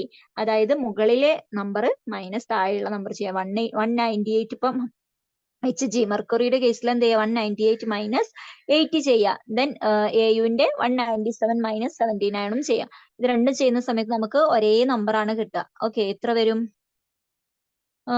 108 വരും അല്ലെ? അപ്പോ ആ രണ്ടിനും ആ number means neutron number same ആണെങ്കിൽ, ന്യൂട്രോണിന്റെ എണ്ണം സെയിം ആണെങ്കിൽ അതിനെ നമ്മൾ എന്ത് പറയും? ഐസോടോൺസ് എന്ന് പറയും. ഐസോടോൺസ്. ഓക്കെ, അപ്പൊ ഐസോടോപ്പ് എന്ന് പറഞ്ഞിട്ടുണ്ടെങ്കിൽ nuclear with same atomic number, isobar എന്ന് പറഞ്ഞാൽ nuclear with same mass number, isotone എന്ന് പറഞ്ഞാൽ സെയിം ന്യൂട്രോൺ നമ്പർ. മാറിപ്പോവില്ലല്ലോ? ക്ലിയർ അല്ലേ? പിന്നെ അടുത്ത നമുക്ക് എന്ത് ചെയ്യണം? ആറ്റോമിക് മാസ് യൂണിറ്റും മെഗാ ഇലക്ട്രോൺ വോൾട്ടും തമ്മിലുള്ള ഒരു റിലേഷൻ ആണ്. ഓക്കെ, നമ്മളിപ്പോ പറഞ്ഞു ആറ്റത്തിന്റെ മാസിനെ നമ്മൾ AMUലാണ് പറയാന്ന് പറഞ്ഞു അല്ലെ? ദെൻ മെഗാ ഇലക്ട്രോൺ വോൾട്ട് എന്ന് പറഞ്ഞിട്ടുണ്ടെങ്കിൽ എന്താണ്? നമ്മളെ മാസ് എനർജിന്റെ ഒരു യൂണിറ്റ് ആയിട്ടാണ് ഇലക്ട്രോൺ വോൾട്ട് ഒക്കെ പറയാറ്. ഇലക്ട്രോൺ വോൾട്ട്, ജൂളൊക്കെ. അപ്പൊ നമുക്ക് ഈ AMUവും അതുപോലെ ജൂളും തമ്മിലുള്ള ഇലക്ട്രോൺ വോൾട്ടും തമ്മിലുള്ള റിലേഷൻ കാണണം. അപ്പൊ എങ്ങനെയാ കാണുന്നത് നോക്കാം. നമ്മൾ ഐഡന്റിഫൈ ചെയ്തിരുന്നത് 1 ആറ്റോമിക് മാസ് യൂണിറ്റ് എത്ര കിലോഗ്രാം ആണെന്ന് നമ്മൾ കണ്ടെത്തിയല്ലേ നേരത്തെ? അപ്പോൾ അത് എത്രയും നമുക്ക് കിട്ടിയിരുന്നത് 1.6605 into 10⁻⁻27 കിലോഗ്രാം എന്ന് കിട്ടി. ദെൻ ഐൻസ്റ്റീന്റെ ഫേമസ് ആയിട്ടുള്ള ഒരു റിലേഷൻ ആണ് മാസ് എനർജി റിലേഷൻ എന്ന് പറയും. E is equal to mc². Okay, E is equal to mc². അപ്പൊ E എന്ന് പറഞ്ഞാൽ എന്താ? എനർജി. M എന്ന് പറഞ്ഞാൽ മാസ്, C എന്ന് പറഞ്ഞിട്ടുണ്ടെങ്കിൽ വെലോസിറ്റി ഓഫ് ലൈറ്റ്. ഓക്കെ, അപ്പൊ ഇവിടെ നമുക്ക് ഈ ഒരു 1 AMU എന്ന് പറഞ്ഞിട്ടുണ്ടെങ്കിൽ ഈ ഒരു വാല്യൂ കിട്ടി. അപ്പൊ ഇതെന്താണ്? മാസ് ആണ്. ദെൻ ഇതോ? E എന്ന് പറഞ്ഞിട്ടുണ്ടെങ്കിൽ എനർജി ആണ്. അപ്പൊ നമുക്ക് ഈ മാസിന് കറസ്പോണ്ടിങ് ആയിട്ടുള്ള എനർജി എന്താന്ന് നോക്കാം. ഓക്കെ, ഈ മാസിന് കറസ്പോണ്ടിങ് ആയിട്ടുള്ള എനർജിയാണ് നമ്മൾ കാണാൻ പോകുന്നത്. അപ്പൊ E is equal to mc² എന്ന് വരും. അപ്പൊ M മാസ് എന്നുള്ളിടത്ത് നമ്മൾ എന്ത് കൊടുക്കണം? ഈ മാസ് കൊടുക്കണം അല്ലെ? ഇതിന് കറസ്പോണ്ടിങ് ആയിട്ടുള്ള എനർജി കിട്ടണമെങ്കിൽ ഈ മാസ് അല്ലേ കൊടുക്കേണ്ടത്? 1.6605 into 10⁻⁻27 into c². c² എന്ന് പറഞ്ഞാൽ വെലോസിറ്റി ഓഫ് ലൈറ്റ് ഒരു കോൺസ്റ്റന്റ് ആണ്. 3 into 10⁸ ആണ് സിയുടെ വാല്യൂ. c² വരുന്നത് കൊണ്ട് ഇവിടെ സ്ക്വയർ കൊടുക്കാം. ഓക്കെ, ദെൻ ഇത് മൾട്ടിപ്ലൈ ചെയ്യുന്ന സമയത്ത് നമുക്ക് ഈ ഒരു വാല്യൂ ആണ് കിട്ടുക. 1.49 into 10⁻⁻10 ജൂൾ. ഇതെന്താണ്? എനർജിയാണ് അല്ലെ? ഈ ഒരു ആറ്റോമിക് മാസ് യൂണിറ്റിന് കറസ്പോണ്ടിങ് ആയിട്ടുള്ള എനർജിയാണ് ഇത്. ഓക്കെ, ഇനി ഇതെന്താണ്? ജൂളിലാണ്. ഇതിന് നമുക്ക് എന്ത് ചെയ്യണം? നമ്മൾ മെഗാ ഇലക്ട്രോൺ വോൾട്ട് അല്ലേ പറഞ്ഞത്? AMU മെഗാ ഇലക്ട്രോൺ വോൾട്ടും തമ്മിലുള്ള റിലേഷൻ നമുക്ക് കാണേണ്ടത്. അപ്പൊ ഇതിന് നമുക്ക് എന്ത് ചെയ്യണം? മെഗാ ഇലക്ട്രോൺ വോൾട്ടിലേക്ക് കൺവേർട്ട് ചെയ്യണം. അപ്പൊ ഒരു ഇലക്ട്രോൺ വോൾട്ട് എന്ന് പറഞ്ഞിട്ടുണ്ടെങ്കിൽ 1 ഇലക്ട്രോൺ വോൾട്ട് എന്ന് പറഞ്ഞാൽ 1.6 into 10⁻⁻19 ജൂൾ ആണ്. ദെൻ 1 മെഗാ ആയതുകൊണ്ട് നമ്മൾ എന്ത് ചെയ്യണം? മെഗാ എന്ന് പറഞ്ഞാൽ 10⁻6 ആണ്, അതുകൊണ്ട് മൾട്ടിപ്ലൈ ചെയ്തു. ഓക്കെ, അപ്പൊ 1 mega electron volt equal to ഇത്രയും, അതായത് 1.6 into 10⁻⁻19 into 10⁻6 ജൂൾ ആണ്. ഇത്രയും ജൂൾ ആണ് 1 മെഗാ ഇലക്ട്രോൺ വോൾട്ട് എന്ന് പറഞ്ഞത്. ഇനി നമുക്ക് എനർജിയെ മെഗാ ഇലക്ട്രോൺ വോൾട്ടിലേക്ക് കൺവേർട്ട് ചെയ്യണം. ഓക്കെ, അപ്പോ ഇത് എന്താണ്? 1 മെഗാ ഇലക്ട്രോൺ വോൾട്ട് ഇത്രയും ജൂൾ ആണെന്ന് പറഞ്ഞു. അപ്പൊ നമുക്ക് ഇവിടെ ഓൾറെഡി നമ്മൾ എനർജി ഡിറൈവ് ചെയ്ത് വെച്ചിട്ടുണ്ട്. എത്ര ജൂൾ ആണ്? 1.493 into 10⁻10 ജൂൾ ആണ് നമ്മുടെ ഈ മാസിന് കറസ്പോണ്ടിങ് ആയിട്ടുള്ള എനർജി. ഇതിനെ നമുക്ക് എന്ത് ചെയ്യണം? മെഗാ ഇലക്ട്രോൺ വോൾട്ടിലേക്ക് കൺവേർട്ട് ചെയ്യണം. എന്ത് ചെയ്താൽ മതി? ഈ ഒരു വാല്യൂ കൊണ്ട് അല്ലെ? 1 മെഗാ ഇലക്ട്രോൺ വോൾട്ട് എന്ന് പറഞ്ഞാൽ ഇത്രയും ജൂൾ അല്ലേ? ഡിവൈഡഡ് ബൈ ആ വാല്യൂ കൊടുക്കുക. അതായത് divided by 1 mega electron volt എന്ന് പറഞ്ഞാൽ എത്ര? 1.6 into 10⁻⁻19 into 10⁻6 ചെയ്യാം. ഓക്കെ, അപ്പൊ നമുക്ക് എന്ത് കിട്ടും? 931 mega electron volt. Okay, 1 AMU എന്ന് പറഞ്ഞിട്ടുണ്ടെങ്കിൽ 1 AMU എന്ന് പറഞ്ഞാൽ എത്രയാണ്?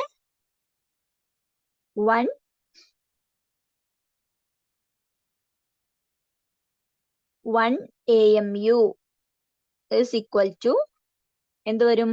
ഇത് മാസ് ആണ്. 1 AMUവിന് കറസ്പോണ്ടിങ് ആയിട്ടുള്ള എനർജി മെഗാ ഇലക്ട്രോൺ വോൾട്ടിൽ എത്രയാണ് വരിക? എനർജി is equal to എന്ത് വരും? 931 മെഗാ ഇലക്ട്രോൺ വോൾട്ട്. ഇത്രയും എനർജി വരും. ഓക്കെ,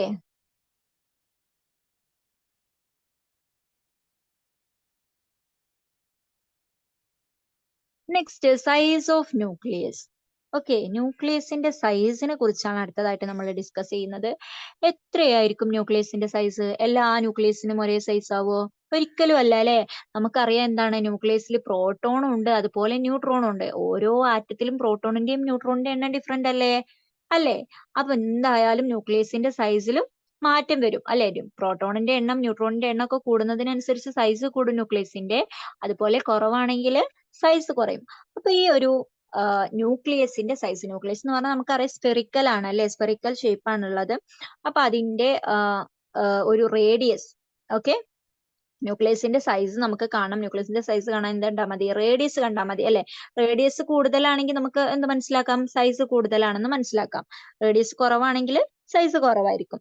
അപ്പൊ radius of the nucleus with mass number A is given by, അതായത് നമുക്ക് ഒരു ആറ്റത്തിന്റെ റേഡിയസ്, ന്യൂക്ലിയസിന്റെ റേഡിയസ് കാണണം. അപ്പൊ ആ ആറ്റത്തിന്റെ, ഒരു ആറ്റത്തിന്റെ മാസ് നമ്പർ എ അറിയാമെങ്കിൽ, ഒരാറ്റത്തിന്റെ മാസ് നമ്പർ, അതായത് ന്യൂട്രോൺസിന്റെയും പ്രോട്ടോൺസിന്റെയും എണ്ണം നമുക്ക് അറിയാമെങ്കിൽ ആ ന്യൂക്ലിയസിന്റെ റേഡിയസ് നമുക്ക് ഈസി ആയിട്ട് കണ്ടുപിടിക്കാൻ എന്ത് ചെയ്താൽ മതി? ആ radius R is equal to എന്താണ്? R0 a raised to 1/3. R0 a raised to 1/3. when R0 എന്ന് പറയുന്നത് ഒരു കോൺസ്റ്റന്റ് ആണ്. വാല്യൂ എത്രയാണ്? 1.2 into 10 raised to -15 മീറ്റർ എന്ന് ഇവിടെ കൊടുത്തിട്ടുണ്ട് R0യുടെ വാല്യൂ. ഓക്കെ, അപ്പൊ ആ ഒരു value into a raised to 1/3, ഏത് ആറ്റത്തിന്റെ റേഡിയസ് ആണോ നമുക്ക് കാണേണ്ടത്, ആറ്റത്തിന്റെ അല്ല സോറി, ഏത് ആറ്റത്തിന്റെ ന്യൂക്ലിയസിന്റെ റേഡിയസ് ആണോ നമുക്ക് കാണേണ്ടത്, ആ ആറ്റത്തിന്റെ മാസ് നമ്പർ കൊടുക്കുക, റേസ് ടു 1/3 ചെയ്യുക, ദെൻ ഇൻറ്റു R0 ചെയ്താൽ നമുക്ക് എന്ത് കിട്ടും? റേഡിയസ് ഓഫ് ദ ന്യൂക്ലിയസ് കിട്ടും. ഓക്കെ, സിമ്പിൾ അല്ലേ? അപ്പൊ ഇത് ക്വസ്റ്റ്യൻ ചോദിക്കാറുണ്ട് കേട്ടോ. അതിനെ ബേസ് ചെയ്തിട്ടുള്ള പ്രോബ്ലംസ് വരാറുണ്ട്. അപ്പൊ ഈ ഒരു ഇക്വേഷൻ മറക്കരുത്. R is equal to R0 a raised to 1/3. Okay, അതുപോലെ ഈ R0യുടെ വാല്യൂ ഓർത്ത് വെക്കുക. 1.2 into 1.2 ഫെർമി എന്നാണ് പറയാറ്. ഫെർമി എന്ന് പറഞ്ഞിട്ടുണ്ടെങ്കിൽ മീറ്ററിലേക്ക് ആക്കുമ്പോൾ ഇൻറ്റു 10 raised to -15 എന്ന് വരും. ഓക്കെ, ഇനി ഇതിന്റെ കൂടെ പറയാനുള്ള ഒരു കാര്യമാണ് density of the nucleus is A constant. Okay, അതായത് ആറ്റത്തിന്റെ മാസ് കൂടുന്നതിനനുസരിച്ച് എന്ത് ചെയ്യുന്നുണ്ട്? ന്യൂക്ലിയസിന്റെ സൈസ് കൂടുന്നുണ്ട് എന്ന് പറഞ്ഞു. ഓക്കെ, അപ്പോ ഡെൻസിറ്റി എന്ന് പറഞ്ഞാൽ നമുക്കറിയാം എന്താ ഡെൻസിറ്റി എന്ന് പറഞ്ഞിട്ടുണ്ടെങ്കിൽ, density D is equal to mass by volume ആണല്ലേ. അപ്പോ മാസ് കൂടാണ്, അതായത് ന്യൂക്ലിയസിൽ പ്രോട്ടോൺസിന്റെ എണ്ണം ന്യൂട്രോൺസിന്റെ എണ്ണം കൂടുമ്പോൾ എന്ത് ചെയ്യും? മാസ് കൂടും. ദെൻ അപ്പൊ എന്ത് ചെയ്യും? ന്യൂക്ലിയസിന്റെ സൈസ് കൂടല്ലേ, റേഡിയസ് കൂടും, അപ്പൊ വോളിയം കൂടും. ഓക്കെ, ദെൻ ഈ രണ്ട് വാല്യൂം കൂടുന്നത് കൊണ്ട് ഇതിന്റെ ഡിവിഷൻ ചെയ്യുന്ന സമയത്ത് നമുക്ക് കോൺസ്റ്റന്റ് വാല്യൂ തന്നെയായിരിക്കും കിട്ടുക, കോൺസ്റ്റന്റ് ആയിട്ടുള്ള വാല്യൂ തന്നെയായിരിക്കും കിട്ടുക. ഓക്കെ, അതായത് ഡെൻസിറ്റി ഓഫ് ന്യൂക്ലിയസ് എന്താണ്? It remains constant independent of for all nuclear and it's value. Okay, അതിന്റെ വാല്യൂ എന്ന് പറഞ്ഞിട്ടുണ്ടെങ്കിൽ 2.3 into 10 raised to 17. ഇത്രയാണ് ന്യൂക്ലിയസിന്റെ ഡെൻസിറ്റി എന്ന് പറയുന്നത്. ദാറ്റ് ഈസ് ന്യൂക്ലിയസിന്റെ മാസ് ബൈ വോളിയം ചെയ്ത് കഴിഞ്ഞാൽ, ഏതൊരു ന്യൂക്ലിയസിനെയാണ് നമുക്ക് തന്നത്, അതിന്റെ മാസ് ബൈ വോളിയം ചെയ്ത് കഴിഞ്ഞാൽ നമുക്ക് എന്താണ് കിട്ടുക? 2.3 into 10 raised to 17 kilogram per metre cube. Okay, kilogram എന്ന് പറഞ്ഞാൽ മാസിന്റെ unit, metre cube volume, mass by volume അല്ലേ ഡെൻസിറ്റി. ദെൻ അത്രയാണ് സൈസ് ഓഫ് ന്യൂക്ലിയസിന്റെ സൈസിനെ കുറിച്ച് പറയാനുള്ളത്. ദെൻ അടുത്തതായിട്ട് Einstein's mass energy relation. Okay, ഐൻസ്റ്റീന്റെ മാസ് എനർജി റിലേഷനെ കുറിച്ചിട്ടാണ് പറയുന്നത്. മാസ് എനർജി റിലേഷൻ എന്ന് പറഞ്ഞിട്ടുണ്ടെങ്കിൽ, according to Einstein mass is another form of energy and one can convert mass energy into other forms of energy. അപ്പൊ Einstein പറയുന്നത് mass എന്താണ്? ഒരു എനർജിയുടെ ഫോം ആണ്, അതിന് നമുക്ക് വേറെ ഫോമിലേക്കൊക്കെ കൺവേർട്ട് ചെയ്യാനൊക്കെ പറ്റുന്നൊക്കെയാണ് പറയുന്നത്. ദെൻ അദ്ദേഹത്തിന്റെ തിയറി അനുസരിച്ച് അല്ലെങ്കിൽ റിലേഷൻ അനുസരിച്ച് അദ്ദേഹം കൊണ്ടുവന്ന റിലേഷൻ ആണ് എന്ത്? E is equal to mc square. E is equal to mc square. Okay. Then conservation law energy state that, then ഇതിന് ബേസ് ചെയ്തിട്ട് അദ്ദേഹം ഒരു കൺസർവേഷൻ ലോ ഓഫ് എനർജി കൊണ്ടുവന്നു. അതായത് initial energy and final energy are equal provided that energy associated with mass also included. അതായത് ഒരു റിയാക്ഷന്റെ മുമ്പുള്ള എനർജിയും അതുപോലെ ഫൈനൽ ആയിട്ടുള്ള എനർജിയും ഈക്വൽ ആയിരിക്കും. എനർജി കൂടുകയോ കുറയുകയോ ഒന്നും ചെയ്യൂല. അതാണ് കൺസർവേഷൻ ഓഫ് എനർജി പറയുന്നത്. ഓക്കെ, അപ്പൊ എന്താണ് ഐൻസ്റ്റീന്റെ mass energy relation? Is equal to mc square. Important ആണ്, ഓർത്ത് വെക്കുക. Okay, then next very very important, ഈ ചാപ്റ്ററിൽ തന്നെ വളരെ ഇമ്പോർട്ടന്റ് ആയിട്ടുള്ള കാര്യമാണ് മാസ് ഡിഫക്റ്റും അതുപോലെ ബൈൻഡിങ് എനർജിയും. എന്ന് വിചാരിച്ച് അത് മാത്രമേ വരുള്ളൂ എന്നല്ല, അത് എന്തായാലും നിങ്ങൾ ഫോക്കസ് ചെയ്തിട്ട് പഠിക്കേണ്ട ഏരിയ ആണ് mass defect. Okay, what is mass defect എന്ന് ചോദിക്കാറുണ്ട്. അപ്പൊ മാസ് ഡിഫക്റ്റ് എന്താന്ന് ചോദിച്ചിട്ടുണ്ടെങ്കിൽ, it is difference in mass of a nucleus and its constituents delta m is called the mass defect.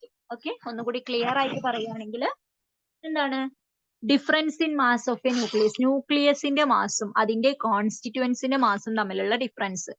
അപ്പൊ നമ്മൾ വിചാരിക്കും എന്താണ് ന്യൂക്ലിയസിന്റെ മാസും അതിന്റെ കോൺസ്റ്റിറ്റ്യുവന്റിന്റെ മാസും സെയിം ആയിരിക്കൂലേ എന്ന്. ഓക്കെ, അതായത് സപ്പോസ് നമ്മൾ ഒരു ന്യൂക്ലിയസ് എടുത്തു, ആ ന്യൂക്ലിയസിന്റെ മാസ് നോക്കുകയാണ്. അപ്പൊ നമുക്ക് mn ആണെന്ന് വിചാരിച്ചോ ന്യൂക്ലിയസിന്റെ മാസ്. ഇനി നമ്മൾ എന്ത് ചെയ്യാണ്, ഈ ന്യൂക്ലിയസിന്റെ ഉള്ളിൽ എന്താ ഉള്ളത്, പ്രോട്ടോൺ ഉണ്ട്, അതുപോലെ ന്യൂട്രോണും ഉണ്ട്. ഇനി നമ്മൾ എന്ത് ചെയ്തു, പ്രോട്ടോണിന്റെ മൊത്തം മാസ് നോക്കി. ഓക്കെ, എത്ര പ്രോട്ടോൺ ഉണ്ടോ അത്രയും പ്രോട്ടോണിന്റെ മാസ് നോക്കി. അതുപോലെ ന്യൂട്രോണിന്റെ മൊത്തം മാസ് നോക്കി, എത്ര ന്യൂട്രോൺ ഉണ്ടോ അതിന്റെ മൊത്തം ന്യൂട്രോണിന്റെ മാസ് നോക്കി. എന്നിട്ട് ഇതിനെ രണ്ടിനെയും സം ചെയ്തു. അപ്പൊ നമുക്ക് ന്യൂക്ലിയസിന്റെ മാസ് കിട്ടൂലേ. അതിനെ നമ്മൾ സപ്പോസ് ms എന്ന് കൊടുത്തു. ഓക്കെ, മൊത്തം ഇതിനെ സം ചെയ്തിട്ട് പ്രോട്ടോണിന്റെ മാസും ന്യൂട്രോണിന്റെ മാസും ഒക്കെ നോക്കി അതിനെ സം ചെയ്തിട്ട് നമ്മൾ കാൽക്കുലേറ്റ് ചെയ്തിട്ട് നമ്മളൊരു മാസം നോക്കി. ഓക്കെ, അപ്പൊ ഇത് രണ്ടും ശരിക്കും സെയിം ആണ് വരേണ്ടത് അല്ലെ. പക്ഷെ ഇതിൽ എന്തുണ്ട്, ചെറിയൊരു ഡിഫറൻസ് കാണുന്നുണ്ട്. നമ്മൾ ഈ ഒരു വാല്യൂ നമ്മൾക്ക് കിട്ടുന്ന, ഈ കാൽക്കുലേറ്റ് ചെയ്ത് കിട്ടുന്ന വാല്യൂ കൂടുതലായിരിക്കും. അതുപോലെ ഈ ഒരു നമ്മൾ എക്സ്പെരിമെന്റിൽ ചെയ്യുമ്പോൾ കിട്ടുന്ന വാല്യൂ കുറവായിരിക്കും. അപ്പൊ ഈ ഒരു ഡിഫറൻസ്, ഇതിൽ വരുന്ന ഡിഫറൻസിനെയാണ് നമ്മൾ എന്ത് പറയുന്നത്, മാസ് ഡിഫക്റ്റ് എന്ന് പറയുന്നത്. Okay, difference in mass of a nucleus, ന്യൂക്ലിയസിന്റെ മാസ് നമ്മൾ കാൽക്കുലേറ്റ് ചെയ്യുമ്പോൾ അതിന്റെ മാസും അതുപോലെ അതിന്റെ പാർട്ടിക്കിൾസിന്റെ മാസ് വെച്ചിട്ട് നമ്മൾ സമ്മേഷൻ ചെയ്ത് നോക്കുന്ന സമയത്ത് അതിന്റെ മാസും തമ്മിലുള്ള ഡിഫറൻസിനെയാണ് മാസ് ഡിഫക്റ്റ് എന്ന് പറയാം. ഓക്കെ, അത് ഡെൽറ്റ എം വെച്ചിട്ടാണ് റെപ്രസെന്റ് ചെയ്യുന്നത്. അപ്പൊ മാസ് ഡിഫക്റ്റ് നമുക്ക് എങ്ങനെയാ കാണാം, നമ്മൾ ആദ്യം എന്ത് ചെയ്തു, പ്രോട്ടോണിന്റെ മാസാണ് mp ഇൻറ്റു z എന്ന് പറഞ്ഞാൽ പ്രോട്ടോണിന്റെ എണ്ണം. ഓക്കെ, പ്രോട്ടോണിന്റെ എണ്ണം ഇൻറ്റു പ്രോട്ടോണിന്റെ മാസ് ചെയ്തു. അപ്പൊ നമുക്ക് എന്ത് കിട്ടി, ഒരു ന്യൂക്ലിയസിലുള്ള ടോട്ടൽ പ്രോട്ടോണിന്റെ മാസ് കിട്ടി. ഇനി പ്ലസ് എന്ത് വേണം, ടോട്ടൽ ന്യൂട്രോണിന്റെ മാസ് കിട്ടണം അല്ലെ. അപ്പൊ ന്യൂട്രോണിന്റെ എണ്ണം നമ്മൾ എങ്ങനെ കാണും, a മൈനസ് z വെച്ചിട്ട് കണ്ടു, ഇൻറ്റു mn എന്ന് പറഞ്ഞാൽ ന്യൂട്രോണിന്റെ മാസ് ഇൻറ്റു ന്യൂട്രോണിന്റെ എണ്ണം ചെയ്തു. അപ്പൊ നമുക്ക് എന്ത് കിട്ടി, ടോട്ടൽ ന്യൂട്രോണിന്റെ മാസ് കിട്ടി. then ഇത് രണ്ടും ആഡ് ചെയ്യുന്ന സമയത്ത് എന്ത് കിട്ടും, ന്യൂക്ലിയസിന്റെ മാസ് കിട്ടും. മൈനസ് മാസ് ഓഫ് ന്യൂക്ലിയസ് നമ്മൾ ക്യാപിറ്റൽ എം കൊണ്ടൊന്ന് കൊടുത്തു. ഓക്കെ, മാസ് ഓഫ് ന്യൂക്ലിയസ് എന്തായിരിക്കും, കുറവായിരിക്കും.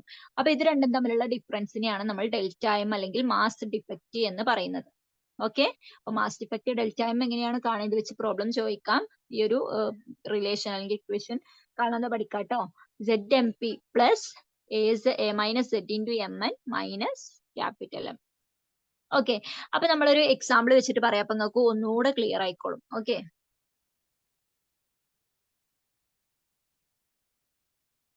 ഫോർ എക്സാമ്പിൾ ഞാൻ എന്താണ് ഒരു ഓക്സിജന്റെ ന്യൂക്ലിയസ് എടുക്കാണ്. ഓക്സിജന്റെ ന്യൂക്ലിയസ് എടുത്തു. ദെൻ ഓക്സിജന്റെ ന്യൂക്ലിയസ് എടുക്കുന്ന സമയത്ത് നമുക്കറിയാം ഓക്സിജനിൽ എന്താ ഉള്ളത്, 8 ഇലക്ട്രോൺസ്, 8 പ്രോട്ടോൺസ്, അതുപോലെ 8 ന്യൂട്രോൺസ്. ഓക്കെ, അപ്പൊ പ്രോട്ടോണിന്റെ മാസ്, ന്യൂട്രോണിന്റെ മാസ്, ഇലക്ട്രോണിന്റെ മാസ് കൊടുത്തിട്ടുണ്ട്. ന്യൂട്രോണിന്റെ മാസ് എന്താണ് 1.00866 ആണ്. അപ്പൊ 8 ന്യൂട്രോൺസ് ഉള്ളതുകൊണ്ട് ഇൻറ്റു 8 ചെയ്യണം അല്ലെ എല്ലാത്തിനും. അപ്പൊ അതുപോലെ 8 ന്യൂട്രോൺസിന്റെ മാസ് ഇതാണ്, 8 പ്രോട്ടോൺസിന്റെ മാസ് ഇതാണ്, 8 ഇലക്ട്രോൺസിന്റെ മാസ് 8 ഇൻറ്റു 0.00055 ഇങ്ങനെയാണ് ഓരോന്നിന്റെയും മാസ് വരുന്നത്. ഓക്കെ, ഇനി നമ്മൾ എക്സ്പെക്ട് ചെയ്യാണ് മാസ് ഓഫ് ന്യൂക്ലിയസ്, ഓക്സിജന്റെ ന്യൂക്ലിയസിന്റെ മാസ് എത്ര ഉണ്ടായിരിക്കും. നമ്മൾ ഈ ഒരു നമുക്ക് കിട്ടുന്ന അറിയുന്ന ഈ ഒരു വാല്യൂ വെച്ചിട്ട് നമ്മൾ കാൽക്കുലേറ്റ് ചെയ്തിട്ട് എന്ത് ചെയ്യാണ്, ന്യൂക്ലിയസിന്റെ ഓക്സിജന്റെ ന്യൂക്ലിയസിന്റെ മാസ് കാണാം. എങ്ങനെയായിരിക്കും നമ്മൾ കാണാ, 8 ഇൻറ്റു അല്ലെ, എല്ലാം 8 എണ്ണാണുള്ളത്. 8 ഇൻറ്റു എന്ത് ചെയ്യും, ന്യൂക്ലിയസിന്റെ മാസ് ആയതുകൊണ്ട് നമുക്ക് എന്താ ആവശ്യമില്ല, ഇലക്ട്രോണിന്റെ മാസ് ആവശ്യമില്ല. ന്യൂക്ലിയസിൽ ആരൊക്കെയാണുള്ളത്, പ്രോട്ടോണും അതുപോലെ ന്യൂട്രോണും ആണുള്ളത്. അതുകൊണ്ട് പ്രോട്ടോണിന്റെയും ന്യൂട്രോണിന്റെയും മാസ് അതായത് 1.00866 പ്ലസ് 1.00727 ഇത് രണ്ടും ആഡ് ചെയ്തു. അപ്പൊ നമുക്ക് എന്ത് കിട്ടി, പ്രോട്ടോൺ പ്ലസ് ന്യൂട്രോൺ കിട്ടി. ഇനി ഇത് രണ്ടും എത്ര ഉണ്ട്, 8 എണ്ണം ഉണ്ട് അല്ലെ, ഇൻറ്റു 8 ചെയ്യാം. ഓക്കെ, അപ്പൊ നമുക്ക് കിട്ടുന്ന വാല്യൂ ആണ് എന്താ കിട്ടുന്നത്, 16.12744u. ഓക്കെ, 16.12 ആണ് നമുക്ക് എന്ത് കിട്ടിയത്, നമ്മൾ എക്സ്പെക്ട് ചെയ്യുന്ന ന്യൂക്ലിയസിന്റെ മാസ് കിട്ടിയത്. ഓക്കെ അല്ലേ. ഇനി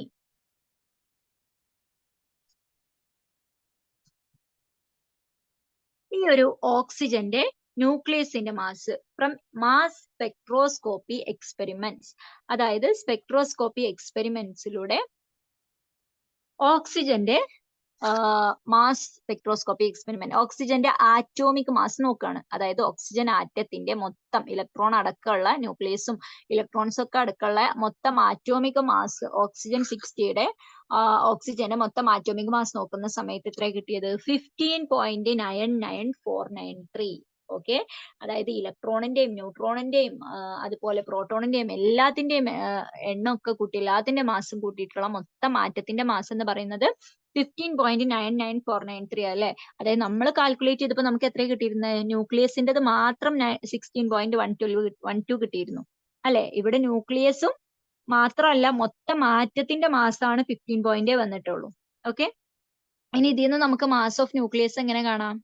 ന്യൂക്ലിയസിന്റെ മാസ് എന്ന് പറഞ്ഞാൽ പ്രോട്ടോണും ന്യൂട്രോണും മാത്രം മതി അല്ലെ. ഇലക്ട്രോണിന്റെ മാസിനെ നമുക്ക് ഒഴിവാക്കാം. ഇത് ആറ്റത്തിന്റെ മാസാണ് 15.99. അപ്പൊ നമുക്ക് ആറ്റത്തിന്റെ മാസിന് എന്ത് ചെയ്യണം? ഇലക്ട്രോണിന്റെ മാസ് കുറക്കണം. എന്നെങ്കിൽ നമുക്ക് എന്ത് കിട്ടും?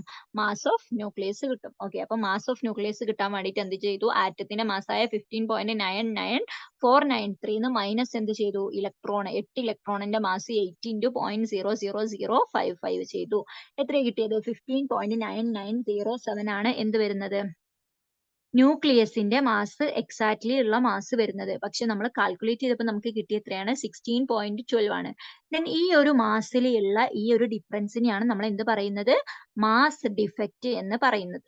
ഓക്കെ, അപ്പൊ ശരിക്കും ഇത്രയും മാസ് ഉണ്ടാവേണ്ടതാണ്. ദെൻ ഇത്ര മാസേ വരുന്നുള്ളൂ. അപ്പൊ ഈ ബാക്കിയുള്ള മാസ് എന്തായി? ബാക്കിയുള്ള മാസിന് എന്താണ് സംഭവിച്ചത്? ഈ ന്യൂട്രോണും പ്രോട്ടോണും ഇതിന്റെയൊക്കെ മാസ് കാൽക്കുലേറ്റ് ചെയ്യുമ്പോൾ ശരിക്കും ഇത്ര വരുന്നുണ്ടല്ലോ. പക്ഷെ ഇവിടെ നമ്മൾ ന്യൂക്ലിയസിനെ മാത്രം വെയിറ്റ് നോക്കുന്ന സമയത്ത് അത്ര ഇല്ല താനും. അപ്പൊ എന്തോ സംഭവിക്കുന്നുണ്ട് അവിടെ അല്ലെ.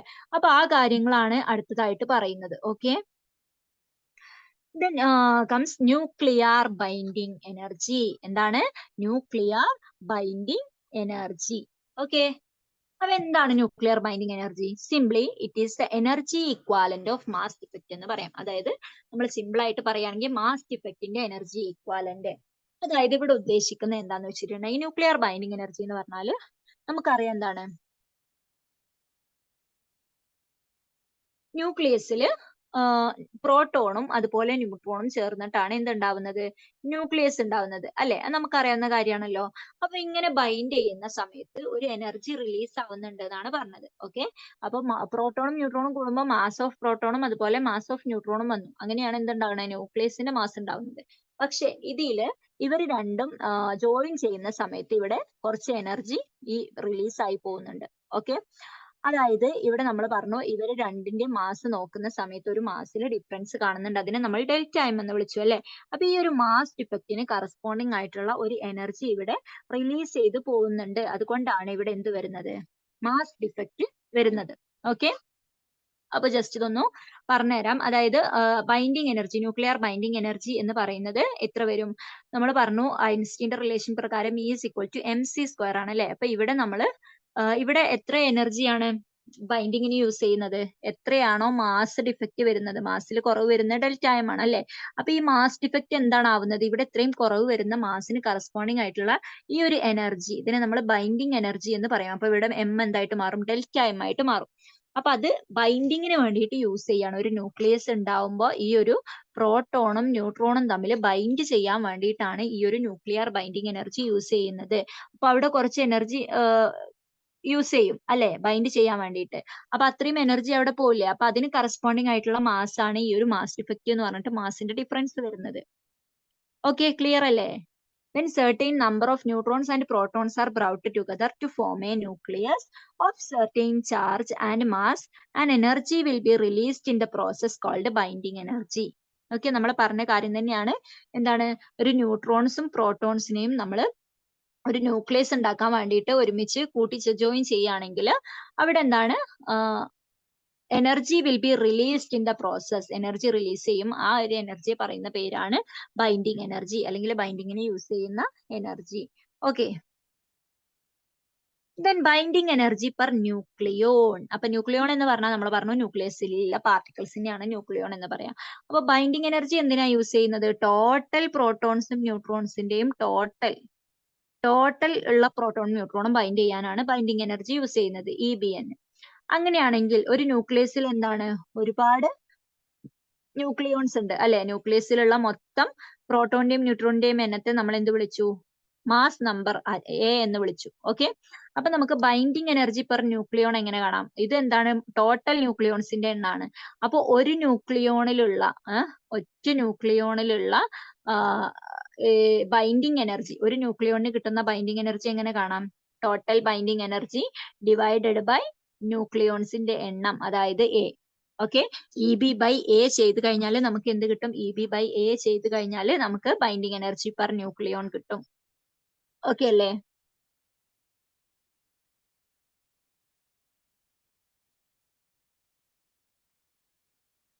ഇനി പ്ലോട്ട് EBN വേഴ്സസ് എ, അതായത് ഈ ഒരു ചാപ്റ്ററിൽ ഒരു പ്ലോട്ട് വരുന്നുണ്ട്, മീൻസ് ഒരു ഗ്രാഫ് വരുന്നുണ്ട്. ഈ ബൈൻഡിങ് എനർജി പെർ ന്യൂക്ലിയോണും അതുപോലെ ആറ്റോമിക് നമ്പറും മാസ് നമ്പറും തമ്മിലുള്ള ഒരു പ്ലോട്ട് വരുന്നുണ്ട്. അതായത് ആ ഒരു ഗ്രാഫ് ഇങ്ങനെയാണ് വരുന്നത്. ഓക്കെ, ഗ്രാഫിന്റെ എക്സ് ആക്സിസിൽ ആറ്റോമിക് നമ്പർ, അതുപോലെ Y ആക്സിസിൽ binding energy per nucleon EBN വരും. ഓക്കെ, അപ്പൊ ഈ ഒരു ഗ്രാഫിൽ വരുന്ന സമയത്ത് അതിന്റെ ഒരു ഷേപ്പ് നിങ്ങൾ ടെക്സ്റ്റ് ബുക്കിൽ കൊടുത്തിട്ടുണ്ട്. ഓക്കെ, അതിന്റെ ഒരു ഷേപ്പ് ഈ ഒരു രീതിയിലാണ് വരിക. ഇവിടേക്ക് കുറവായിരിക്കും, ദെൻ ഇങ്ങോട്ട് വരുന്ന സമയത്ത് ഇങ്ങനെ കുറച്ച് കൂടിയിട്ട് കുറഞ്ഞു വരും. ഓക്കെ, അപ്പൊ ആ പ്ലോട്ടുമായിട്ട് ബന്ധപ്പെട്ടുള്ള കുറച്ച് ഫീച്ചേഴ്സ് ആണ് ഇവിടെ കൊടുത്തിട്ടുള്ളത് ഈ ഒരു പ്ലോട്ടിന്റെ. അപ്പൊ നമുക്ക് എന്തൊക്കെയാന്ന് നോക്കാം. അപ്പൊ ഒന്നാമത്തത് EBN practically constant independent of atomic number Z for nuclear in the middle mass number. അതായത് മാസ് നമ്പർ ഒരു മിഡിലിൽ വരുന്ന, അത് 30യുടെയും 170യുടെയും ഇടയിൽ. ഇപ്പൊ ഈ ഒരു ഗ്രാഫ് കൊടുത്തിട്ടുണ്ടായിരുന്നത് ഏകദേശം ഒരു 20 മുതലൊക്കെ 240 അല്ലെങ്കിൽ 260 ആ റേഞ്ചിലുള്ള ഒരു മാസ് നമ്പർ ആണ് ഇവിടെ വരുന്നത്. ഓക്കെ, അപ്പൊ ഇങ്ങനെ മാസ് നമ്പർ വരുമ്പോ ഫസ്റ്റ് പോയിന്റ് എന്താണ് പറഞ്ഞത്? മിഡിൽ മാസ് നമ്പർ, അതായത് 30 മുതൽ 170 വരെ. ഇവിടുന്ന് ഒരു 30 മുതൽ 170 വരെ അറിയുമ്പോൾ ഈ ഒരു ഏകദേശം മിഡിൽ റേഞ്ചിൽ വരും. അവിടെ എന്താണ്? EBN, binding energy per nucleon എന്ന് പറയുന്നത് പ്രാക്ടിക്കലി കോൺസ്റ്റന്റ് ആണ്. ഇപ്പൊ ഇവിടെ നോക്കുമ്പോൾ തന്നെ കാണുന്നില്ല, ഒരു ഏകദേശം ഒരു കോൺസ്റ്റന്റ് ആയിട്ടാണ് ഈ മിഡിൽ റീജിയനിൽ വരിക. Okay, then next EBN maximum is 8.75 mega electron volt for A equal to 56. അതായത് ഇവിടെ ഒരു ഒരു 56 മാസ് നമ്പർ വരുന്ന സമയത്ത് അവിടെയാണ് ഈ ഒരു binding energy per nucleon peak ആയിട്ടുണ്ടാവുക, അല്ലെങ്കിൽ മാക്സിമം വാല്യൂ വരുന്നത്. മാക്സിമം വാല്യൂ എത്രയാണ്? 8.75 ആണ്. 8.75 ആണ് മാക്സിമം വാല്യൂ എന്ന് പറയുന്നത്. ഓക്കെ, ദെൻ നെക്സ്റ്റ് എന്താ പറയുന്നത്? EBN lower for lighter nuclei. അതായത് ഇവിടെ ഈ ഒരു 20 ആ ഭാഗത്തൊക്കെ ലൈറ്റർ ന്യൂക്ലിയക്ക് എന്താണ്? ബൈൻഡിങ് എനർജി കുറവാണ്. ദെൻ ഹെവി 30യുടെ താഴെ കേട്ടോ, ഹെവി ന്യൂക്ലിയസ്, അതായത് ഒരു 170യുടെ അപ്പുറത്തേക്ക് 170യുടെ അപ്പുറത്തേക്കും എന്താണ്? EBN ഇവിടെ കുറയാണ് ചെയ്യുന്നത്. ബൈൻഡിങ് എനർജി ഇവിടെ ഇങ്ങോട്ട് കുറയാണ് ചെയ്യുന്നത്.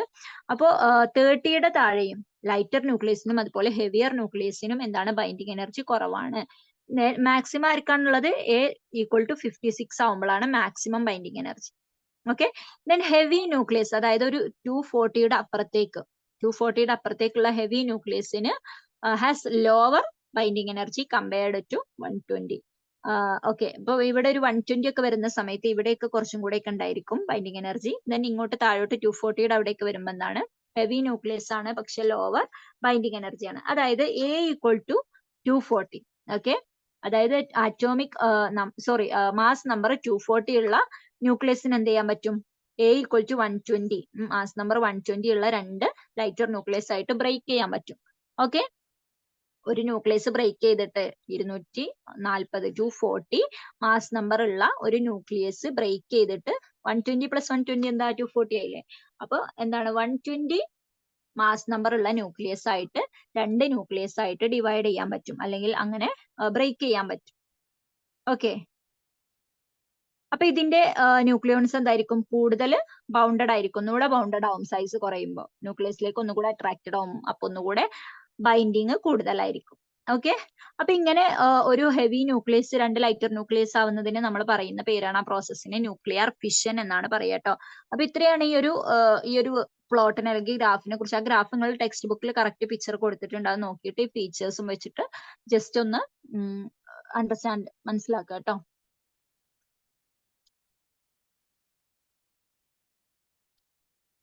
Then okay, nucleons bound more tightly. അപ്പൊ ന്യൂക്ലിയർ ഫിഷൻ എന്ന് പറഞ്ഞു അല്ലെ. അപ്പൊ അടുത്ത് നമ്മൾ എന്താണ് ന്യൂക്ലിയർ ഫിഷൻ എന്താണ്, ന്യൂക്ലിയർ ഫ്യൂഷൻ എന്താന്ന് ജസ്റ്റ് ഒന്ന് പറയാം. ഇതിനെ കുറിച്ച് കുറച്ചുകൂടി ഡീറ്റെയിൽ ആയിട്ട് എക്സ്പ്ലെയിൻ ചെയ്തിട്ട് ഞാൻ പറയും. അപ്പൊ ഇവിടെ നമുക്ക് ജസ്റ്റ് ഇതൊന്ന് എന്താന്ന് മനസ്സിലാക്കി വെക്കാം. Okay, energy released when heavy nucleus broken into lighter nuclear. അപ്പൊ ഹെവി ന്യൂക്ലിയസ് ബ്രോക്കൺ ചെയ്ത് ലൈറ്റ് ന്യൂക്ലിയർ ആവുന്നത് പ്രോസസ്സിനെ പറയുന്ന പേരാണ് ന്യൂക്ലിയർ ഫിഷൻ. Nuclear fission. അപ്പൊ ഇങ്ങനെ ന്യൂക്ലിയർ ഫിഷനിൽ എന്ത് ചെയ്യും, എനർജി റിലീസ് ചെയ്യും അല്ലെ. ദെൻ അതുപോലെ രണ്ട് light nucleus, okay, lighter nucleus എന്ന് പറഞ്ഞിട്ട് A <10 ഒക്കെയാണ്, 10 ഒക്കെ ഉള്ള മാസ് നമ്പർ കുറവുള്ള രണ്ട് ലൈറ്റർ ന്യൂക്ലിയസ് ജോയിൻ ചെയ്തിട്ട് ഒരു ഹെവി ന്യൂക്ലിയസ് ആവുകയാണെങ്കിൽ എന്ത് ചെയ്യും, എനർജി റിലീസ്ഡ്, അപ്പോഴും എനർജി റിലീസ് ചെയ്യും. ഓക്കെ, ഈ പ്രോസസ്സിനെ പറയുന്ന പേര് ന്യൂക്ലിയർ ഫ്യൂഷൻ ആണ്. ഓക്കെ, ന്യൂക്ലിയർ ഫ്യൂഷൻ എന്ന് പറഞ്ഞിട്ടുണ്ടെങ്കിൽ രണ്ട് ലൈറ്റർ ന്യൂക്ലിയസ് വലിയ ഹെവി ന്യൂക്ലിയസ് ആവുക, ഫ്യൂസ് ചെയ്തിട്ട് ന്യൂക്ലിയസ് ആവുക.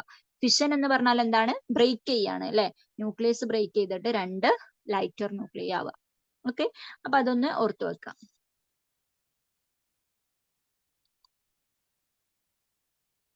നെക്സ്റ്റ് എന്താണ് ന്യൂക്ലിയർ ഫോഴ്സ്. ന്യൂക്ലിയർ ഫോഴ്സ് എന്ന് പറഞ്ഞിട്ടുണ്ടെങ്കിൽ ന്യൂക്ലിയസിന്റെ ഉള്ളിലുള്ള ഫോഴ്സ് ആണ് nuclear force. Okay, force that bind nucleons together. ന്യൂക്ലിയസിന്റെ ഉള്ളിൽ ആരാണുള്ളത്, ന്യൂക്ലിയസിന്റെ ഉള്ളിൽ ന്യൂക്ലിയോൺസ് ഉണ്ട് അല്ലെ, പ്രോട്ടോൺസും ന്യൂട്രോണും ഉണ്ട്. അപ്പൊ പ്രോട്ടോണും ന്യൂട്രോണും സ്റ്റേബിൾ ആയിട്ട് ന്യൂക്ലിയസിന്റെ ഉള്ളിൽ നിൽക്കുകയാണ്, പുറത്തൊന്നും പോവാതെ. അപ്പൊ ആരാണ് ഈ ന്യൂക്ലിയോൺസിനെ, പ്രോട്ടോണിനെയും ന്യൂട്രോണിനെയും ഒക്കെ ബൈൻഡ് ചെയ്യുന്നത് ആരാണ്, ന്യൂക്ലിയർ ഫോഴ്സ് ആണ്. ന്യൂക്ലിയർ ഫോഴ്സ് ആണ്. Okay, then it is the strongest force in the nature. നമ്മുടെ നേച്ചറിലെ ഏറ്റവും സ്ട്രോങ്സ്റ്റ് ആയിട്ടുള്ള ഫോഴ്സ് ഏതാണ്, ന്യൂക്ലിയർ ഫോഴ്സ് ആണ്. ഏറ്റവും വീക്കസ്റ്റ് ഏതാണ്, ഗ്രാവിറ്റേഷണൽ ഫോഴ്സ് ആണ് കേട്ടോ. ഏറ്റവും സ്ട്രോങ് ആയിട്ടുള്ള ഫോഴ്സ് ന്യൂക്ലിയർ ഫോഴ്സ്. കാരണം എന്താണ്, കുറഞ്ഞ സ്ഥലത്ത് ആ ന്യൂക്ലിയസ് എന്ന് പറഞ്ഞാൽ ഇത്രയും മൈന്യൂട്ടാ, ഇത്രയും ചെറുതാ, അത്ര ചെറിയ സൈസിലാണ് ആ ന്യൂക്ലിയർ ഫോഴ്സ് ഉള്ളത്. അപ്പൊ അത്രയും ചെറിയ സൈസിൽ ആ ഒരു ന്യൂട്രോൺസിനെയും പ്രോട്ടോൺസിനെയും അത്രയും സ്ട്രോങ് ആയിട്ട് ബൈൻഡ് ചെയ്യുന്ന ഒരു ഫോഴ്സ് ആണ്, സ്ട്രോങ് ഫോഴ്സ് ആണ് ന്യൂക്ലിയർ ഫോഴ്സ്. ദെൻ ഇതെന്താണ്, ഷോർട്ട് റേഞ്ച് ഫോഴ്സ് ആണ്. കുറഞ്ഞ സ്ഥലത്ത്, റേഞ്ച് കുറവാ അല്ലെ, കുറഞ്ഞ റേഞ്ചിലാണ് ഈ ഒരു ഫോഴ്സ് ഉണ്ടാവുള്ളൂ. ആ ന്യൂക്ലിയസിന്റെ ഉള്ളിൽ മാത്രം, പുറത്തേക്കൊക്കെ ഉണ്ടോ, ഇല്ല. ആറ്റം തന്നെ ചെറുതാണ്, ആറ്റത്തിന്റെയും സെന്ററിൽ അത്രയും സൈസ് കുറവായിട്ടുള്ള ന്യൂക്ലിയസിന്റെ ഉള്ളിലാണ് ന്യൂക്ലിയർ ഫോഴ്സ് ഉള്ളത്. അതുകൊണ്ട് എന്താണ്, ഷോർട്ട് റേഞ്ച് ഫോഴ്സ് ആണ്. ലോങ് റേഞ്ച് ഫോഴ്സ് ഏതാണ്, ഗ്രാവിറ്റേഷണൽ ഫോഴ്സ് ആണ് അല്ലെ, എല്ലായിടത്തും ഉള്ള ഫോഴ്സ് ആണ് gravitational force. Then it doesn't depend on charge. ഇത് എന്തെയ്യുന്നില്ല, ചാർജിനെ ഒന്നും ഡിപ്പെൻഡ് ചെയ്യുന്ന ഫോഴ്സ് അല്ല. ന്യൂക്ലിയർ ഫോഴ്സ് എന്ന് പറയുന്നത് ചാർജിനെ ഡിപ്പെൻഡ് ചെയ്യില്ല.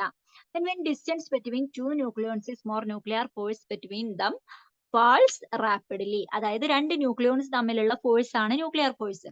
അപ്പൊ ഈ ഒരു ന്യൂക്ലിയോൺസ് തമ്മിലുള്ള ഡിസ്റ്റൻസ് കൂടിയാൽ, ഓക്കെ, ഒരു പ്രോട്ടോണും രണ്ട് പ്രോട്ടോണുകൾ എന്താണ് തമ്മിൽ കുറെ ഡിസ്റ്റൻസ് ഉണ്ടെങ്കിൽ എന്തായിരിക്കും, അവർ തമ്മിലുള്ള ന്യൂക്ലിയർ ഫോഴ്സ് കുറയൂലേ, ഡിസ്റ്റൻസ് കൂടുന്നതിനനുസരിച്ച് ഫോഴ്സ് കുറയും. അപ്പൊ ഇത്രയും കാര്യങ്ങളാണ് ന്യൂക്ലിയർ ഫോഴ്സിനെ കുറിച്ച് പറയാനുള്ളത്. ഓക്കെ, എക്സ്പ്ലെയിൻ ന്യൂക്ലിയർ ഫോഴ്സ് എന്ന് പറഞ്ഞ് 2 മാർക്കിന് ചോദിച്ചിട്ടുണ്ടെങ്കിൽ എന്തൊക്കെ പറയാം, ഇതൊക്കെ എക്സ്പ്ലെയിൻ ചെയ്തൂടെ. ഈ കാര്യങ്ങൾ, ഈ പോയിന്റ്സ് എന്ത് ചെയ്യുക, അങ്ങനെ തന്നെ എക്സ്പ്ലെയിൻ ചെയ്തിട്ട് എഴുതാം. ഓക്കെ, നെക്സ്റ്റ് എന്താണ്, റേഡിയോ ആക്ടിവിറ്റി. അപ്പൊ റേഡിയോ ആക്ടിവിറ്റി എന്ന് പറഞ്ഞാൽ ശരിക്കും ഒരു വലിയ ടോപ്പിക് ആണ്. അപ്പൊ ഇതിനെ കുറിച്ച് ശരിക്കും ആൽഫ ഡിക്ക്, ബീറ്റാ ഡിക്ക് ഒക്കെ പറഞ്ഞിട്ട് ഒരുപാട് എക്സ്പ്ലെയിൻ ചെയ്തിട്ട് ഉണ്ടായിരുന്ന. അപ്പൊ ക്വസ്റ്റ്യൻസ് ഒക്കെ ഡിലീറ്റ് ആക്കിയിട്ടുണ്ട്. ഇതിന്റെ റിലേറ്റഡ് ഒരു ലോ ഓഫ് റേഡിയോ ആക്ടിവിറ്റി ഒക്കെ ഉണ്ട്. അപ്പൊ അതൊന്നും നിങ്ങൾക്ക് പഠിക്കാനില്ല. ജസ്റ്റ് ഈ ഒരു റേഡിയോ ആക്ടിവിറ്റി എന്താണെന്ന് മാത്രം അറിഞ്ഞിരുന്നാൽ മതി. ഓക്കെ, അതിനെ കുറിച്ചുള്ള ബേസിക് ആയിട്ടുള്ള ഒരു ഐഡിയ ഉണ്ടാവണം. അപ്പൊ റേഡിയോ ആക്ടിവിറ്റി നിങ്ങൾ കേട്ടിട്ടുണ്ടാവില്ലേ, റേഡിയേഷൻ അല്ലെങ്കിൽ റേഡിയോ ആക്റ്റീവ് ഡീകേ, അങ്ങനെയൊക്കെ കേട്ടിട്ടുണ്ടോ നിങ്ങൾ? എന്താ റേഡിയോ ആക്ടിവിറ്റി എന്ന് പറഞ്ഞാല്, റേഡിയോ ആക്റ്റീവ് എലമെന്റ്സ് അല്ലെങ്കിൽ മൂലകങ്ങൾ എന്നൊക്കെ കേട്ടിട്ടുണ്ടാവും അല്ലെ. എല്ലാ എലമെന്റ്സും റേഡിയോ ആക്റ്റീവ് അല്ല. ചില എലമെന്റ്സിന് റേഡിയോ ആക്റ്റീവ് ആയിട്ട് ആക്ട് ചെയ്യാനുള്ള ഒരു ടെൻഡൻസി ഉണ്ട്, അല്ലെങ്കിൽ കപ്പാസിറ്റി, എബിലിറ്റി ഉണ്ട്. എന്താണ് റേഡിയോ ആക്ടിവിറ്റി? ഓക്കെ, എന്താണ്, phenomena in which unstable nuclei undergo decaying. Okay, ഒരു സ്റ്റേബിൾ അല്ലാത്ത ന്യൂക്ലിയസ് സ്റ്റേബിൾ ആവുമ്പോൾ എന്താണ്, അത് സ്റ്റേബിൾ ആയിട്ട് അങ്ങനെ ഇരിക്കും. സ്റ്റേബിൾ അല്ലാത്ത ന്യൂക്ലിയസ്, അതായത് ഒരു അൺസ്റ്റേബിൾ ന്യൂക്ലിയസ് എന്ത് ചെയ്യുക, ഡീകേ ചെയ്യുക എന്ന് പറഞ്ഞിട്ടുണ്ടെങ്കിൽ അത് ഇല്ലാതായിക്കൊണ്ടിരിക്കുക അല്ലെ, അതിന് നമ്മൾ ഡീകേ എന്ന് പറയാ. ആ ഒരു ഫിനോമിനെയാണ് നമ്മൾ എന്ത് പറയുന്നത്, റേഡിയോ ആക്ടിവിറ്റി എന്ന് പറയുന്നത്. ഓക്കെ, അപ്പൊ എല്ലാ എലമെന്റ്സും അല്ല, ചില എലമെന്റ്സ് ഒക്കെ റേഡിയോ ആക്ടിവിറ്റി ഉള്ള എലമെന്റ്സ് ആണ്. അതായത് അവരെന്ത് ചെയ്തുകൊണ്ടിരിക്കും, അൺസ്റ്റേബിൾ ആയിരിക്കും, അത് ഡീകേ ചെയ്തുകൊണ്ടിരിക്കും, അല്ലെങ്കിൽ ആ ഒരു റേഡിയോ ആക്ടിവിറ്റി കാണിക്കും. ഓക്കെ, ദെൻ ഇത് ആരാണ് ഐഡന്റിഫൈ ചെയ്തതിന്, 1896 ബെക്കറൽ ആണ്. ഇതൊക്കെ ബേസിക് നോളജ് ആണ്, അതൊന്നും അത്ര ഇമ്പോർട്ടന്റ് അല്ല, എന്നാലും ഒന്ന് അറിഞ്ഞിരിക്കാൻ വേണ്ടി കൊടുത്തുന്നേ ഉള്ളൂ കേട്ടോ. Then 3 types of radioactivity ഉണ്ട്, alpha decay, beta decay and gamma decay. Okay, അപ്പൊ റേഡിയോ ആക്ടിവിറ്റി എന്താണ്? 3 ടൈപ്സ് ഉണ്ട്. ഓക്കെ, ന്യൂക്ലിയസ് 3 രീതിയിൽ എന്ത് ചെയ്യും? അൺസ്റ്റേബിൾ ആയിട്ടുള്ള ന്യൂക്ലിയസ് ഡീകേ ചെയ്യും. ഓക്കെ, ആ 3 മെത്തേഡ്സ് അല്ലെങ്കിൽ 3 ടൈപ്സ് ആണ് എന്ത് ഈ ആൽഫ, ബീറ്റ, ഗാമ എന്ന് പറയുന്നത്. ഓക്കെ, അപ്പൊ ഫസ്റ്റ് ആൽഫ ഡികെ എടുക്കുക. ആൽഫ ഡിക എന്ന് പറയുന്നത് എന്താണ്? ഒരു റേഡിയോ ആക്ടിവിറ്റി പ്രോസസ് ആണ്, അല്ലെങ്കിൽ ഒരു പ്രോസസ് ആണ് ഇൻ വിച്ച് എന്ത് ചെയ്യും? അൺസ്റ്റേബിൾ ന്യൂക്ലിയസ് ഡീകേ ചെയ്യും. ഡീകേ ചെയ്തിട്ട് എന്താണ് ഇവിടെ ഉണ്ടാവുക? Helium nucleus is emitted. Okay, nucleus decay ചെയ്തിട്ട് ഒരു ഹീലിയം ന്യൂക്ലിയസിനെ എമിറ്റ് ചെയ്യുകയാണെങ്കിൽ ആ റേഡിയോ ആക്ടിവിറ്റിനെ നമ്മൾ എന്ത് പറയും? ആൽഫ ഡികെ എന്ന് പറയും. ഓക്കെ, ക്ലിയർ ആണോ? ആൽഫ ഡികെയിൽ എന്താണ് ഉണ്ടാവുക? ഹീലിയം ന്യൂക്ലിയസ് ആണ് ഉണ്ടാവുക. ഓക്കെ, ഇനി നെക്സ്റ്റ് നോക്കുക, ബീറ്റ ഡികെ. ബീറ്റ ഡികെ എന്ന് പറഞ്ഞിട്ടുണ്ടെങ്കിൽ ബീറ്റ ഡികെയിൽ നമ്മുടെ അൺസ്റ്റേബിൾ ആയിട്ടുള്ള ഒരു ന്യൂക്ലിയസ് ഡീകേ ചെയ്യാൻ തുടങ്ങി. ഡീകേ ചെയ്ത് ഇല്ലാതായി അവസാനം എന്താണ്? Electrons or positrons are emitted. എന്നാണ് എമിറ്റ് ചെയ്യുന്നത്? നേരത്തെ ആൽഫ ഡികെയിൽ നമ്മൾ ഹീലിയം ന്യൂക്ലിയസ് എമിറ്റ് ചെയ്യുന്ന പറഞ്ഞത്. ബീറ്റ ഡികെയിൽ ആരാണ്? ഇലക്ട്രോൺസോ അല്ലെങ്കിൽ പോസിട്രോൺസോ ആണ് ബീറ്റ ഡികെയിൽ എമിറ്റ് ചെയ്യുന്നത്. Okay, electrons or positrons are emitted. Then next ആരാണ്? Gamma decay. ഗാമ ഡികെ എന്ന് പറഞ്ഞിട്ടുണ്ടെങ്കിൽ ഹൈ എനർജി ഫോട്ടോൺസ്. ഇവിടെ ആരാണ് എമിറ്റ് ചെയ്യുന്നത്? ഹൈ എനർജി ഫോട്ടോൺസിനെ എമിറ്റ് ചെയ്യുന്ന റേഡിയോ ആക്ടിവിറ്റി പ്രോസസ് ആണ് ഗാമ ഡികെ. ഓക്കെ, അപ്പൊ ഈ ഒരു 3 ടൈപ്സ് എന്തൊക്കെയാണെന്ന് ഡിഫറൻസ് ഒന്ന് ഓർത്ത് വെക്കുക. അപ്പൊ ഇതൊക്കെ ഡീറ്റെയിൽ ആയിട്ട് ഇതിന്റെ റിയാക്ഷനും കാര്യങ്ങളൊക്കെ പഠിക്കാണ്ടിരുന്നു. അതൊക്കെ നിങ്ങളെ സിലബസിനെ ഡിലീറ്റ് ചെയ്തിട്ടുണ്ട്. അപ്പൊ അതൊന്ന് പഠിക്കണ ഈ ഒരു ബേസിക് നോളജ് ഉണ്ടായാൽ മതി. Okay, next nuclear energy. Nuclear energy എന്ന് പറഞ്ഞിട്ടുണ്ടെങ്കിൽ it is a form of energy released from nucleus. ന്യൂക്ലിയസിൽ നിന്ന് റിലീസ് ചെയ്യുന്ന എനർജിയാണ് ന്യൂക്ലിയർ എനർജി. എപ്പോഴാണ് റിലീസ് ചെയ്യുക? ന്യൂക്ലിയർ ഫിഷനിലും അതുപോലെ ഫ്യൂഷനിലും. നമ്മൾ നേരത്തെ ജസ്റ്റ് ഒന്ന് പറഞ്ഞല്ലേ എന്താണ് ഫിഷൻ, എന്താണ് ഫ്യൂഷൻ എന്ന് പറഞ്ഞു. എന്താ ഫിഷൻ എന്ന് പറഞ്ഞാൽ? ഒരു ഹെവിയർ ന്യൂക്ലിയസ് 2 ലൈറ്റർ ന്യൂക്ലിയസ് ആയിട്ട് മാറുന്നതിനെ നമ്മൾ ന്യൂക്ലിയർ ഫിഷൻ എന്ന് പറയും. അല്ലെങ്കിൽ എങ്ങനെ പറയാ? ഒരു പാരന്റ് ന്യൂക്ലിയസ് 2 ഡോട്ടർ ന്യൂക്ലിയർ ആവുക, അല്ലെങ്കിൽ 2 ഫ്രാഗ്മെന്റ് ന്യൂക്ലിയസ് ആവുന്ന പ്രോസസ്സാണ് ന്യൂക്ലിയർ ഫിഷൻ. എല്ലാ ന്യൂക്ലിയസും ഫിഷൻ ഉണ്ടാവുമോ? ഇല്ല. ഹെവിയർ ന്യൂക്ലിയസിലാണ് എന്തുണ്ടാവുക? ഫിഷൻ ഉണ്ടാവുക, അല്ലെ? ലൈറ്റർ ന്യൂക്ലിയസ് ആയിട്ട് മാറും. അപ്പൊ ഇങ്ങനെ ലൈറ്റർ ന്യൂക്ലിയസ് ആവുന്ന സമയത്ത് എന്താവുന്നുണ്ട്? അവിടെ എനർജി റിലീസ് ചെയ്യുന്നുണ്ടെന്ന് പറഞ്ഞിരുന്നു നമ്മൾ, അല്ലെ? ആ എനർജിനെയാണ് നമ്മൾ എന്ത് പറയുന്നത്? ന്യൂക്ലിയർ എനർജി എന്ന് പറയുന്നത്. ഓക്കെ, അപ്പൊ ന്യൂക്ലിയർ എനർജിയുടെ 2 സോഴ്സ് എന്തൊക്കെയാണ്? ഒന്ന് ന്യൂക്ലിയർ ഫിഷൻ ആണ്, ഒന്ന് ന്യൂക്ലിയർ ഫ്യൂഷൻ ആണ്. ഈ 2 സോഴ്സുകളിലൂടെയാണ് നമുക്ക് എന്ത് കിട്ടുന്നത്? ന്യൂക്ലിയസിന്റെ എനർജി, ന്യൂക്ലിയർ എനർജി കിട്ടുന്നത്. ഒന്ന് വലിയ ന്യൂക്ലിയസ് ബ്രേക്ക് ചെയ്യുമ്പോൾ രണ്ട് ചെറിയ ന്യൂക്ലിയസ് ജോയിൻ ചെയ്ത് വലിയ ന്യൂക്ലിയസ് ഉണ്ടാവുമ്പോൾ. ഓക്കെ,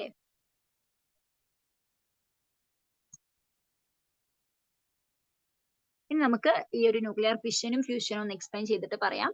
അപ്പൊ ആദ്യമായിട്ട് നമ്മൾ പറയുന്ന ന്യൂക്ലിയർ ഫിഷനെയാണ്, അല്ലെ? ഫിഷൻ എന്ന് പറഞ്ഞാല് phenomena in which a parent nuclear becomes 2 അല്ലെങ്കിൽ 2 daughter nuclear which are called daughter nuclear. അപ്പൊ ഡോട്ടർ ന്യൂക്ലിയർ എന്നാണ് നമ്മൾ പറയാ. ഒരു പാരന്റ് ന്യൂക്ലിയർ അല്ലെങ്കിൽ ഹെവിയർ ന്യൂക്ലിയർ എന്ത് ചെയ്യും? ബ്രേക്ക് ചെയ്തിട്ട് 2 ലൈറ്റർ ന്യൂക്ലിയർ ഉണ്ടാവും. ഓക്കെ, ഈ ലൈറ്റർ ന്യൂക്ലിയർ ഉണ്ടല്ലോ, അതായത് നമ്മുടെ പ്രൊഡക്റ്റ് ഫ്രാഗ്മെന്റ് ന്യൂക്ലിയസ് എന്ന് പറയുന്നത് ന്യൂട്രോൺ റിച്ച് ആൻഡ് അൺസ്റ്റേബിൾ ആയിരിക്കും. അതുപോലെ ന്യൂട്രോൺ ആയിരിക്കും, അതിൽ ഒരുപാട് ന്യൂട്രോൺസ് ഉണ്ടായിരിക്കും. ഓക്കെ, അൺസ്റ്റേബിൾ ആയതുകൊണ്ട് തന്നെ ആ ഫ്രാഗ്മെന്റ് ന്യൂക്ലിയസ് എന്ത് ചെയ്യും? വീണ്ടും റേഡിയോ ആക്ടിവിറ്റി ഒക്കെ നടക്കും, അല്ലെങ്കിൽ റേഡിയോ ആക്റ്റീവ് പ്രോസസ്സിലൊക്കെ പാർട്ടിസിപ്പേറ്റ് ചെയ്യും. അപ്പൊ അതിനൊരു എക്സാമ്പിൾ കൊടുത്തിട്ടുണ്ട് ന്യൂക്ലിയർ ഫിഷന്റെ ഒരു എക്സാമ്പിൾ. അതായത് മെയിൻ ആയിട്ടും ഈ ഒരു റേഡിയോ ആക്റ്റീവ് എലമെന്റ്സ്, യുറേനിയം എന്നൊക്കെ പറയുന്ന റേഡിയോ ആക്റ്റീവ് ആയിട്ടുള്ള എലമെന്റ് ആണ്. ഈ റേഡിയോ ആക്റ്റീവ് എലമെന്റ്സ് ന്യൂട്രോണുമായിട്ട് ബോംബാർഡ് ചെയ്യുന്ന സമയത്താണ് ഈ ഒരു ന്യൂക്ലിയർ ഫിഷൻ നടക്കുന്നത്. ഓക്കെ, അപ്പൊ ഇവിടെ നോക്കുക, 1 0 എന്ന് പറഞ്ഞാൽ എന്താണ്? ഇതില് ആറ്റോമിക് നമ്പർ ഇല്ല. ദെൻ മാസ് നമ്പർ 1 എന്ന് പറഞ്ഞാൽ ന്യൂട്രോണിന്റെ എണ്ണം എന്താണ്? 1 ആണ്, അല്ലെ? 1 - 0 1 അല്ലേ ന്യൂട്രോൺ? അതായത് ന്യൂട്രോണിനെ റെപ്രസെന്റ് ചെയ്യുന്ന സിമ്പൽ ആണ് കേട്ടോ 1 0 എന്ന് പറഞ്ഞാല്. അപ്പൊ ഈ ന്യൂട്രോൺ എന്ത് ചെയ്തു? ഈ ഒരു യുറേനിയത്തിൽ വന്ന് ബോംബാർഡ് ചെയ്തു. അപ്പൊ ഇത് എന്തായിട്ട് മാറി? യുറേനിയം ആദ്യം 23592 ആയിരുന്നു, അത് 23692 ആയി. അതായത് ഒരു ന്യൂട്രോണിന്റെ എണ്ണം കൂടി, അല്ലെ? എന്നിട്ട് ഇത് എന്തായിട്ട് ബ്രേക്ക് ചെയ്തു? ഇതിപ്പോ അത്യാവശ്യം ഹെവിയർ ആയിട്ടുള്ള ഒരു ന്യൂക്ലിയസ് അല്ലെ? 92 ആണ് ആറ്റോമിക് നമ്പർ വരുന്നത്. അപ്പൊ അത്യാവശ്യം ഹെവി ന്യൂക്ലിയസ് ആണ്. ഈ ഹെവി ന്യൂക്ലിയസ് ബ്രേക്ക് ചെയ്തു, ഫിഷൻ സംഭവിച്ചു. ന്യൂക്ലിയർ ഫിഷൻ വഴി എന്തായിട്ട് മാറി? ബേരിയം, അതുപോലെ Kr 89 Kr, ദെൻ 3 ന്യൂട്രോൺസും. ഓക്കെ, 3 ന്യൂട്രോൺസും ഉണ്ടായി. അപ്പൊ ഈ ഒരു പ്രോസസ്, ഇത് എക്സാമ്പിൾ ഓഫ് ന്യൂക്ലിയർ ഫിഷൻ ആണ്. ഇതുപോലെയുള്ള പ്രോസസ്സിനെയാണ് നമ്മൾ എന്ത് പറയാ? ന്യൂക്ലിയർ ഫിഷൻ എന്ന് പറയുന്നത്. Okay, then products are radioactive and emit beta particles successively until it is stable. Okay, ഇവിടെ നമ്മള് ന്യൂക്ലിയർ ഫിഷനിൽ ഉണ്ടാവുന്ന പ്രൊഡക്ട്സ് ഞാൻ പറഞ്ഞു, ഫ്രാഗ്മെന്റ്സ് എന്തായിരിക്കും, റേഡിയോ ആക്റ്റീവ് എലമെന്റ്സ് ആയിരിക്കും. ആൻഡ് അവരെന്ത് ചെയ്യും, ബീറ്റ പാർട്ടിക്കിൾസ് എമിറ്റ് ചെയ്യും. ബീറ്റ പാർട്ടിക്കിൾസ് എന്ന് പറഞ്ഞിട്ട് നമ്മൾ പറഞ്ഞിരുന്നു ഇലക്ട്രോൺസ് ഓർ പോസിട്രോൺസ് ആണ് ബീറ്റ ഡിക്കേയിൽ ഉണ്ടാവുക അല്ലെ. അപ്പൊ ബീറ്റ പാർട്ടിക്കിൾസിനെ സക്സസീവ് ആയിട്ട് എമിറ്റ് ചെയ്യുകയും എത്ര വരെ എമിറ്റ് ചെയ്യും, ഈ ഒരു എലമെന്റ് ഓക്കെ, ഇവിടെ നമുക്ക് ബൈ പ്രൊഡക്റ്റ് ആയി കിട്ടിയ ആ ഒരു nucleus, lighter nucleus radio active ആയിരിക്കും. അവർ സ്റ്റേബിൾ ആവുന്നത് വരെ അവരെന്ത് ചെയ്തുകൊണ്ടിരിക്കും, ബീറ്റ പാർട്ടിക്കിൾസിനെ എമിറ്റ് ചെയ്തുകൊണ്ടേയിരിക്കും. അങ്ങനെ എമിറ്റ് ചെയ്യുന്ന സമയത്ത് എന്ത് ചെയ്യും, energy released during the process, ആ ഒരു പ്രോസസ്സിൽ എനർജി റിലീസ് നടക്കും. Energy converted to kinetic energy of fragments and neutrons. അപ്പൊ ഈ ഒരു എനർജി കൺവേർട്ട് ചെയ്യുന്ന എനർജി ഒക്കെ എന്തായിട്ട് മാറും, ഇവിടെ റിലീസ് ചെയ്യുന്ന എനർജി ഒക്കെ നമ്മുടെ ഇവിടെ ഉണ്ടായിട്ടുള്ള ഫ്രാഗ്മെന്റ്സിന് അല്ലെങ്കിൽ ഡോട്ടർ ന്യൂക്ലിയസിന് കൈനറ്റിക് എനർജി ആയിട്ട് കിട്ടും. അവർ മൂവ് ചെയ്യും, ബ്രേക്ക് ചെയ്തിട്ട് മൂവ് ചെയ്യും. ഓക്കെ, അപ്പൊ ഈ ഒരു പ്രിൻസിപ്പിൾ അല്ലെങ്കിൽ ഈ ഒരു പ്രോസസ്, ഏത് പ്രോസസ്, ന്യൂക്ലിയർ ഫിഷൻ എന്ന് പറയുന്ന പ്രോസസ് ആണ് ന്യൂക്ലിയർ റിയാക്ടേഴ്സിലും അതുപോലെ ആറ്റം ബോംബിലൊക്കെ യൂസ് ചെയ്തിട്ടുള്ളത്. അപ്പൊ ന്യൂക്ലിയർ റിയാക്ടറിന്റെയും ആറ്റം ബോംബിന്റെയും പ്രിൻസിപ്പിൾ എന്താണെന്ന് ചോദിച്ചാൽ എന്താ പറയാ, ന്യൂക്ലിയർ ഫിഷൻ. എങ്ങനെയാണ്, ഇപ്പൊ ആറ്റം ബോംബിൽ എന്താണ്, അൺകൺട്രോൾഡ് ന്യൂക്ലിയർ ഫിഷൻ ആണ്, കൺട്രോൾ ചെയ്യാൻ കഴിയാത്ത ന്യൂക്ലിയർ ഫിഷൻ ആണ് ആറ്റം ബോംബിലുള്ളത്. അതുകൊണ്ടാണ് എന്ത് ചെയ്യുന്നത്, ആറ്റം ബോംബ് ആ ഒരു മെയിൻ ഗോളിനായിട്ട്, ആ ഒരു ഗോളിനായിട്ട് അത് യൂസ് ചെയ്യുന്നത് അല്ലെ. നമുക്ക് കൺട്രോൾ ചെയ്യാൻ പറ്റില്ല, അതിലുള്ള ഫിഷന് നമുക്ക് കൺട്രോൾ ചെയ്യാൻ പറ്റില്ല. ഓക്കെ, ന്യൂക്ലിയർ റിയാക്ടറിലോ അതിലും ന്യൂക്ലിയർ ഫിഷൻ നടന്നിട്ടാണ് അവിടെ ആ ഒരു എനർജി യൂസ് ചെയ്തിട്ടാണ് അവിടുത്തെ പ്രോസസ്സും കാര്യങ്ങളൊക്കെ ക്യാരി ഔട്ട് ചെയ്യുന്നത്. ഓക്കെ, അപ്പൊ ഇത്രയാണ് ന്യൂക്ലിയർ ഫിഷനെ കുറിച്ച് പറയാനുള്ളത്. അപ്പൊ ഒന്നുകൂടെ പറയാം, എന്താണ് ന്യൂക്ലിയർ ഫിഷൻ എന്ന് പറഞ്ഞിട്ടുണ്ടെങ്കിൽ, ഫെനോമന ഇൻ വിച്ച് പാരന്റ് ന്യൂക്ലിയസ് രണ്ട് ഡോട്ടർ ന്യൂക്ലിയ ആവുന്നത്, അല്ലെങ്കിൽ ഹെവി ന്യൂക്ലിയസ് രണ്ട് ലൈറ്റർ ന്യൂക്ലിയ ആവുന്ന പ്രോസസ് ആണ് ഫിഷൻ എന്ന് പറഞ്ഞാല്. ഫ്രാഗ്മെന്റ് ന്യൂക്ലിയസ് എന്തായിരിക്കും, ന്യൂട്രോൺ റിച്ച് ആയിരിക്കും, അതുപോലെ അൺസ്റ്റേബിൾ ആയിരിക്കും. ദെൻ അതിന്റെ ഒരു എക്സാമ്പിൾ പറഞ്ഞു. അപ്പൊ ഇതിൽ ഉണ്ടാവുന്ന പ്രൊഡക്ട്സ്, അതായത് ഇവിടെ ഇപ്പൊ ബേരിയോ ഒക്കെ എന്തായിരിക്കും, റേഡിയോ ആക്റ്റീവ് ആയിരിക്കും. എന്നിട്ട് അവരെന്ത് ചെയ്യും, ബീറ്റ പാർട്ടിക്കിൾസിനെ എമിറ്റ് ചെയ്യും.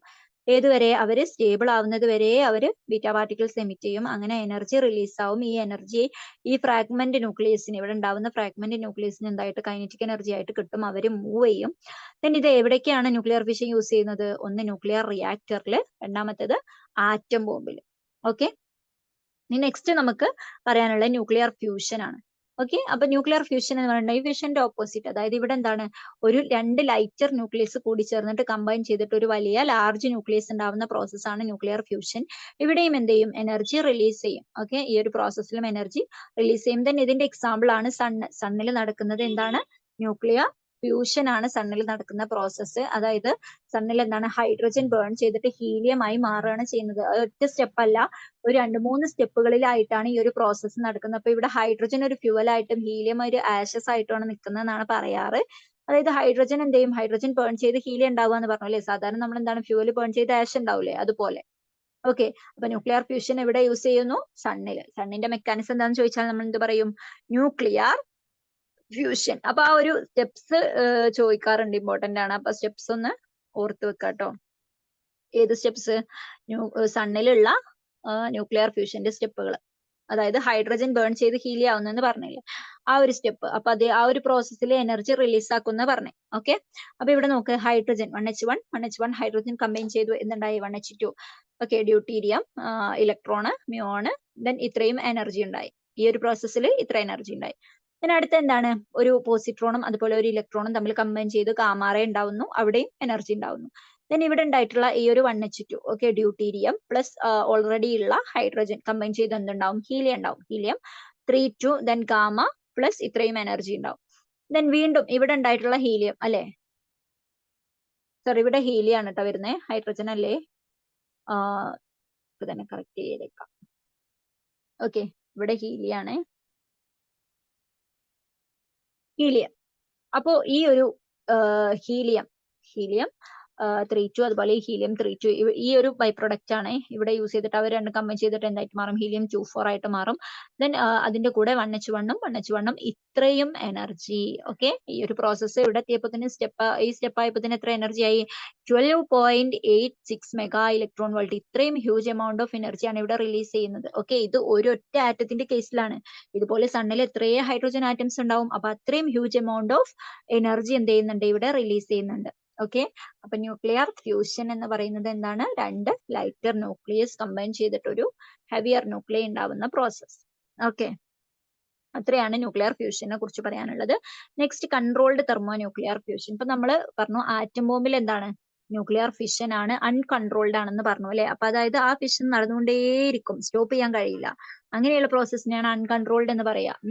ദെൻ കൺട്രോൾഡ് എന്ന് പറഞ്ഞിട്ടുണ്ടെങ്കിൽ നമ്മളെ റിയാക്ടർ, ന്യൂക്ലിയർ റിയാക്ടറും കാര്യങ്ങളിലൊക്കെ കൺട്രോൾഡ് ഫ്യൂഷൻ അല്ലെങ്കിൽ കൺട്രോൾഡ് പ്രോസസ്സുകളാണ് നടക്കുന്നത്. അതായത് അത് നമുക്ക് നിർത്തണം അല്ലെ, സ്റ്റോപ്പ് ചെയ്യണം, അല്ലെങ്കിൽ എന്താണ് അത് നമുക്ക് ദോഷാണ്. Then sustained and controllable sources of fusion power is more difficult ആണ് എങ്കിലും അങ്ങനെയുള്ള സസ്റ്റെയിൻഡ് ആൻഡ് കൺട്രോളബിൾ ആയിട്ടുള്ള ഫ്യൂഷൻ സോഴ്സിനെയാണ് നമ്മൾ എന്ത് പറയുന്നത്? കൺട്രോൾഡ് തെർമോ ന്യൂക്ലിയർ ഫ്യൂഷൻ എന്ന് പറയുന്നത്. അപ്പൊ അതിൽ നിന്ന് റിസൾട്ടിങ് എനർജി ഉണ്ടാവും, energy released in a controlled manner. അപ്പൊ അതിൽ നിന്ന് ഉണ്ടാവുന്ന എനർജി എന്താണ്? ഒരു കൺട്രോൾഡ് മാനറിലുള്ള എനർജി ആയിരിക്കും, നമുക്ക് കൺട്രോൾ ചെയ്യാൻ പറ്റുന്ന രീതിയിലായിരിക്കും. ഓക്കെ, അപ്പൊ ഇത്രയാണ് ഈ ചാപ്റ്ററിൽ ഇമ്പോർട്ടന്റ് ആയിട്ട് പറയാനുള്ള കാര്യങ്ങൾ. എല്ലാം ഇമ്പോർട്ടന്റ് ആണ്, ഒന്നും ഒഴിവാക്കാനൊന്നുമില്ല. വളരെ ഈസി ആയിട്ടുള്ള ഒരു ചാപ്റ്റർ ആണ്. ഓക്കെ, ബെസ്റ്റ് വിഷസ്, നന്നായിട്ട് പഠിക്കുക. ദെൻ നമുക്ക് ഇതുമായിട്ട് റിലേറ്റ് ചെയ്തിട്ടുള്ള അല്ലെങ്കിൽ ഈ ചാപ്റ്ററിന് എങ്ങനെയാണ് ക്വസ്റ്റ്യൻസ് വരുന്നത് നമുക്കൊന്ന് നോക്കാം അല്ലെ.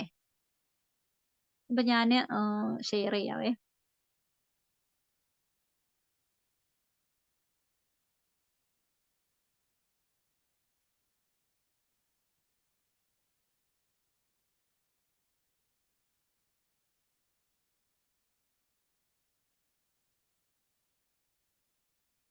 ഓക്കെ, ഇത് നോക്ക്, ഇതൊക്കെ ഇതിന്ന് വരുന്ന ക്വസ്റ്റ്യൻസ് ആണ്. അതായത് ഡിഫൈൻ ആറ്റോമിക് മാസ് യൂണിറ്റ് അല്ലെ, നമ്മൾ പറഞ്ഞിരുന്നു എങ്ങനെ ആറ്റോമിക് മാസ് യൂണിറ്റ് ഡിഫൈൻ ചെയ്യുക. It is the 1/12th mass of carbon atom. Okay, then പിന്നെന്താണ് അതിന്റെ വാല്യൂ ചോദിക്കുകയാണെങ്കിൽ എന്ത് ചെയ്യാം? Mass of 1 carbon atom divided by 12 ചെയ്താൽ നമുക്ക് ഈ വാല്യൂ കിട്ടും. 1.660539 into 10⁻⁻27 കിലോഗ്രാം ആണ് എന്ത്? 1 ആറ്റോമിക് മാസ് യൂണിറ്റ് എന്ന് പറയുന്നത്. Water isotope. ഐസോട്ടോപ്പ് എന്ന് പറഞ്ഞാൽ എന്താണ്? സെയിം ആറ്റോമിക് നമ്പർ ആണ് അല്ലെ. സെയിം ആറ്റോമിക് നമ്പറും ഡിഫറെന്റ് മാസ് നമ്പറും ആയിരിക്കും. അപ്പൊ ഹൈഡ്രജന്റെ ഐസോട്ടോപ്സ് എക്സാമ്പിളും കൊടുക്കുക കേട്ടോ. ഇങ്ങനെയൊക്കെ ചോദിക്കുന്ന സമയത്ത് എക്സാമ്പിൾ കൊടുത്താൽ ഒന്നുകൂടി വൃത്തിയായില്ലേ ആൻസർ? ആ രീതിയിൽ ചെയ്യാം. ദെൻ വാട്ടർ ഐസോബാർ എന്ന് ചോദിച്ചാൽ എന്താണ്? ഐസോബാർ എന്ന് പറഞ്ഞിട്ടുണ്ടെങ്കിൽ ന്യൂക്ലിയോഡ്സിന് മാസ് നമ്പർ സെയിം ആയിരിക്കും അല്ലെ, മാസ് നമ്പർ സെയിം ആയിരിക്കും, ബട്ട് എന്താണ്? ഡിഫറെന്റ് ആറ്റോമിക് നമ്പർ ആണെങ്കിൽ നമ്മൾ അങ്ങനെ പറയും. അതിന്റെ എക്സാമ്പിൾ ആണ് ഹൈഡ്രജൻ 1,3 അതുപോലെ helium 2,3. Next question, what are isotone? അത് നമ്മൾ പറഞ്ഞു എന്താണ്? സെയിം ന്യൂട്രോൺ നമ്പർ ഉള്ള ആറ്റംസിനെയാണ് നമ്മൾ എന്ത് പറയാ? ഐസോട്ടോൺസ് എന്ന് പറയാം അല്ലെ. അപ്പൊ അതിന്റെ എക്സാമ്പിൾ അവിടെ കൊടുത്തിട്ടുണ്ട്, HG അതുപോലെ AU. ഒക്കെ നമ്മൾ പറഞ്ഞ എക്സാമ്പിൾസും കാര്യങ്ങളൊക്കെ തന്നെയാട്ടോ, ഇതുപോലെ തന്നെ പഠിക്കുക.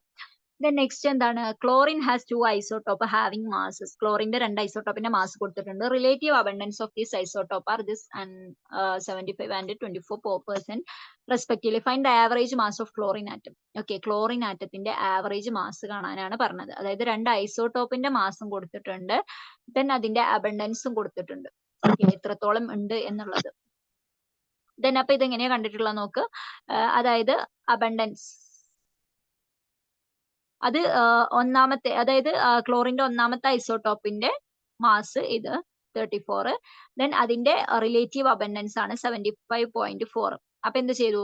അതിന്റെ അബണ്ടൻസ്, അതായത് എത്രത്തോളം ആ ഒരു ഐസോട്ടോപ്പ് ഉണ്ട്, 75.4 ഇൻറ്റു എന്ത് ചെയ്തു? മാസ് 34.98 പ്ലസ് അടുത്ത എന്താണ്? അടുത്ത ഐസോട്ടോപ്പിന്റെ അബണ്ടൻസ് എന്താണ്?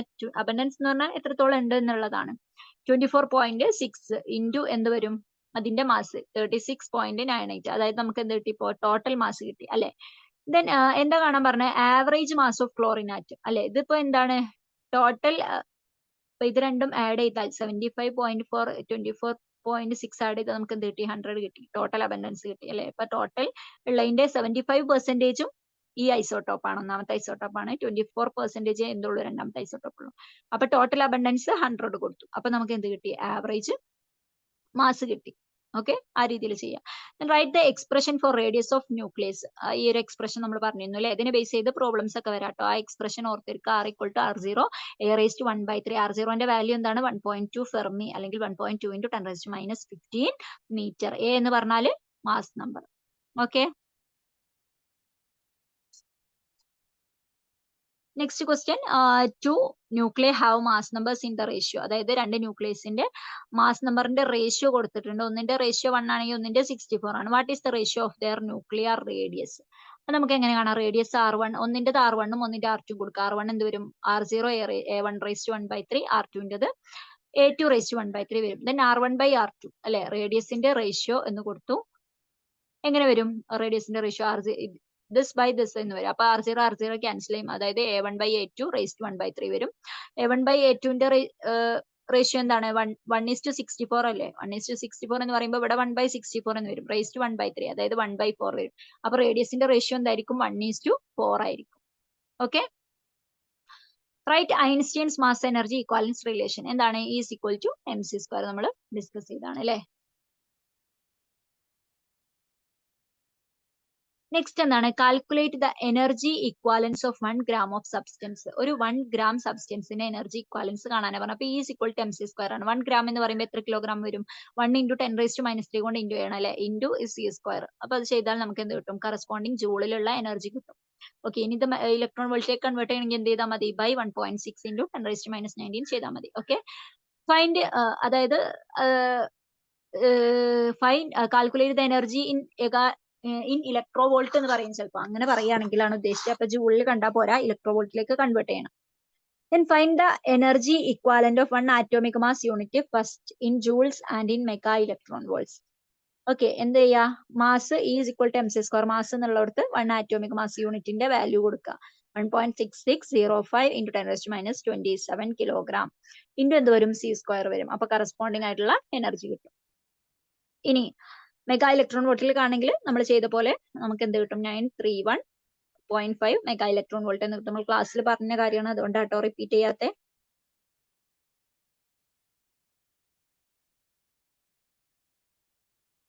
Then next ഒരു question.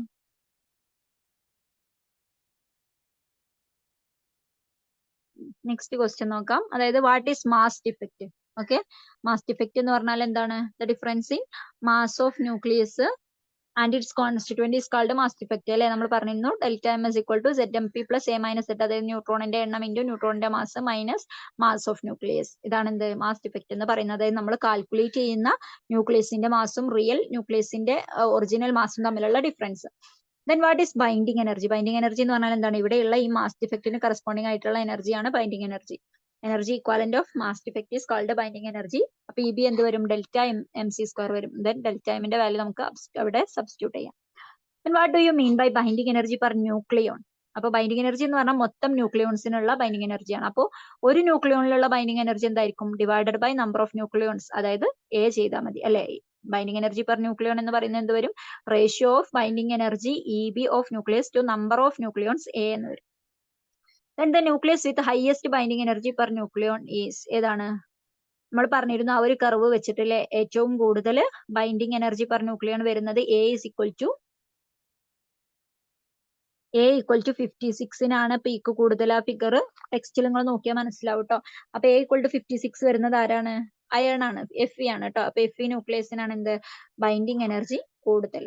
Okay, how can you explain nuclear fission and fusion based on the values of binding energy per nucleon, values of nuclei? അതായത് ബൈൻഡിങ് എനർജി വാല്യൂ വെച്ചിട്ട് നമുക്ക് എങ്ങനെയാണ് ഫിഷനും ഫ്യൂഷനും, ന്യൂക്ലിയസിന്റെ ഫിഷനും ഫ്യൂഷനും എക്സ്പ്ലെയിൻ ചെയ്യാൻ പറ്റുക എന്നുള്ളതാണ് ചോദിച്ചത്. ഓക്കെ, എങ്ങനെ എക്സ്പ്ലെയിൻ ചെയ്യും? എ വെരി ഹെവി ന്യൂക്ലിയസ്, അതായത് ലോവർ ബൈൻഡിങ് എനർജി പെർ ന്യൂക്ലിയൺ. അതായത് ഹെവി ന്യൂക്ലിയസിന് എന്തായിരിക്കും? ബൈൻഡിങ് എനർജി കുറവായിരിക്കും അല്ലെ. നമ്മൾ പറഞ്ഞിരുന്നു 30 to ഒരു 170 വരെയൊക്കെയാണ്, മിഡിലാണ് ബൈൻഡിങ് എനർജി കൂടുതലുള്ളത്. ലൈറ്റർ ന്യൂക്ലിയനും അതുപോലെ ഹെവി ന്യൂക്ലിയസിന് എന്താണ്? ബൈൻഡിങ് എനർജി കുറവാണ്. അപ്പോ ഹെവി ന്യൂക്ലിയസ് എടുക്കുകയാണെങ്കിൽ അതിന് ബൈൻഡിങ് എനർജി കുറവാന്ന് പറഞ്ഞു. അപ്പൊ എന്ത് ചെയ്യാൻ പറ്റും? ആ ബൈൻഡിങ് എനർജി കുറവായതുകൊണ്ട് അതിനെ നമുക്ക് പെട്ടെന്ന് ബ്രേക്ക് ചെയ്യാൻ പറ്റും അല്ലെ. ലൂസ്ലി ബൗണ്ടഡ് ആണ്. അപ്പൊ പെട്ടെന്ന് ബ്രേക്ക് ചെയ്തിട്ട് എന്താക്കാം? 2 ലൈറ്റർ ന്യൂക്ലിയാക്കി മാറ്റാം. Okay, thereby increasing the binding energy per nucleon and the nucleon get more tightly bound. Okay, അപ്പൊ ചെറിയ ലൈറ്റർ ന്യൂക്ലിയ, അതായത് ലൈറ്റർ ന്യൂക്ലിയ ആകുമ്പോൾ എന്താവും? ഇതിന് രണ്ടാക്കുമ്പോൾ 120 ആവൂലേ. അപ്പൊ 120 എന്ന് പറയുമ്പോൾ ഏകദേശം ഒരു മിഡിൽ വാല്യൂ വന്നു. അപ്പൊ അതിന് ബൈൻഡിങ് എനർജി കൂടുതലായിരിക്കും. ഓക്കെ, അപ്പൊ ഒന്നുകൂടി ടൈറ്റ്ലി ബൗണ്ട് ചെയ്യും. Energy will be released in the process and is an implication of fission. ഇനി ഇത് ഫിഷന്റെ കേസ് പറയാം. ഇനി ഫ്യൂഷൻ പറയുകയാണെങ്കിൽ എന്താണ്, ലൈറ്റർ ന്യൂക്ലിയസ്, അതായത് A<10 ലൈറ്റർ ന്യൂക്ലിയസിന് എന്താണ് ബൈൻഡിങ് എനർജി കുറവാണ്. അതുകൊണ്ട് അതിനെന്ത് ചെയ്യാം, പെട്ടെന്ന് നമുക്ക് ഫോം ചെയ്തിട്ട് ഹെവിയർ ന്യൂക്ലിയസ് ഉണ്ടാക്കാം. അപ്പൊ എന്ത് ചെയ്യും, increasing the binding energy per nucleon and the nucleons എന്ത് ചെയ്യും, മോർ ടൈറ്റ്ലി ബൗണ്ടഡ് ആവും, എനർജി റിലീസ് ആവും. അപ്പൊ ആ ഒരു രീതിയിൽ അത് നമുക്ക് എക്സ്പ്ലെയിൻ ചെയ്യാൻ പറ്റും കേട്ടോ. Then next question, write the characteristics of nuclear force. അല്ലെ, ഞാൻ പറഞ്ഞിരുന്നു ചോദിക്കാം എന്ന്. ന്യൂക്ലിയർ ഫോഴ്സിന്റെ ക്യാരക്ടേഴ്സ് എന്തൊക്കെയാണ്? സ്ട്രോങ്ങർ ആണ് കൂളും റിപ്പൾസീവ് ഫോഴ്സിനേക്കാളും. പിന്നെ nuclear force between two nucleons എന്ത് ചെയ്യും, ഡിസ്റ്റൻസ്, ന്യൂക്ലിയോൺസ് തമ്മിലുള്ള ഡിസ്റ്റൻസ് കൂടുമ്പോൾ ഫോഴ്സ് കുറയും. ഇനി എന്താണ്, attractive for distances and repulsive for distances less than 85. അത്ര ഇമ്പോർട്ടന്റ് അല്ല. ന്യൂക്ലിയർ ഫോഴ്സ് എന്ന് പറഞ്ഞാൽ ഷോർട്ട് റേഞ്ച് ഫോഴ്സ് ആണ്, സ്ട്രോങ്ങസ്റ്റ് ഫോഴ്സ് ആണ്. ഇതൊക്കെ എഴുതാം കേട്ടോ. ദെൻ ഇതിലുള്ളത് വേണമെങ്കിൽ എഴുതാം, നമുക്ക് ഒന്നുകൂടി ഓർത്തിരിക്കാൻ എളുപ്പം അതൊക്കെ ആയിരിക്കും. Radioactivity was discovered by ആരാണ് കണ്ടെത്തിയത്? ഹെൻറി ബെക്വറൽ ആണ് അല്ലെ, ബെക്വറൽ ആണ് റേഡിയോ ആക്ടിവിറ്റി കണ്ടെത്തിയത്. Then write 3 types of radioactive decay. ഏതൊക്കെയാണ്? Alpha, beta, gamma decay. What are nuclear fission? Nuclear fission എന്ന് പറഞ്ഞിട്ടുണ്ടെങ്കിൽ fission is the process in which heavier nucleus splits into lighter nucleus. നമ്മൾ പറഞ്ഞ കാര്യമാണ്. അപ്പൊ അതിന് വേണമെങ്കിൽ ഒരു എക്സാമ്പിൾ കൊടുക്കാം, യുറേനിയത്തിന്റെ എക്സാമ്പിൾ വേണമെങ്കിൽ കൊടുക്കാം കേട്ടോ. ഓക്കെ,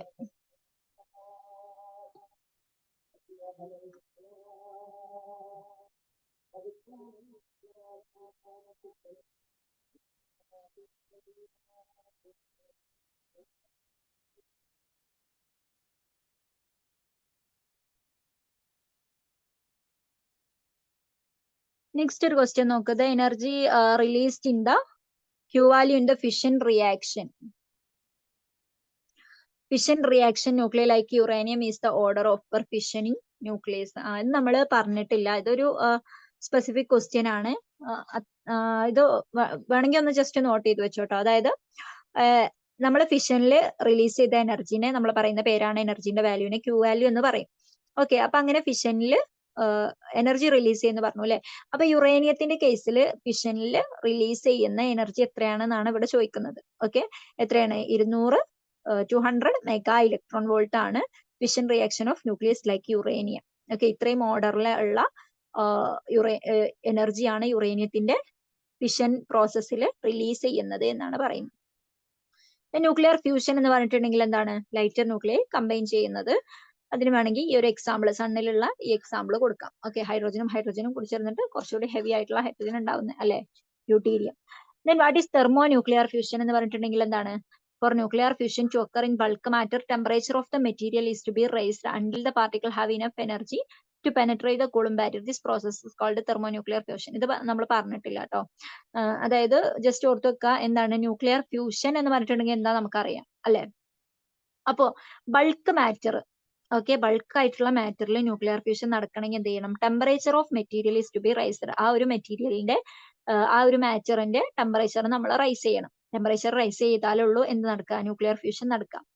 അപ്പോൾ എന്തിനാണ് ഇങ്ങനെ ടെമ്പറേച്ചർ റൈസ് ചെയ്യുന്നത്? ടെമ്പറേച്ചർ റൈസ് ചെയ്യുമ്പോൾ അതിലുള്ള പാർട്ടിക്കിൾസിന് എന്ത് ചെയ്യും? അത്യാവശ്യം എനർജി കിട്ടും അല്ലെ, energy to penetrate the coulomb barrier. അപ്പൊ കൂളും ബാരിയർ പെനട്രേറ്റ് ചെയ്യാനുള്ള എനർജി കിട്ടും.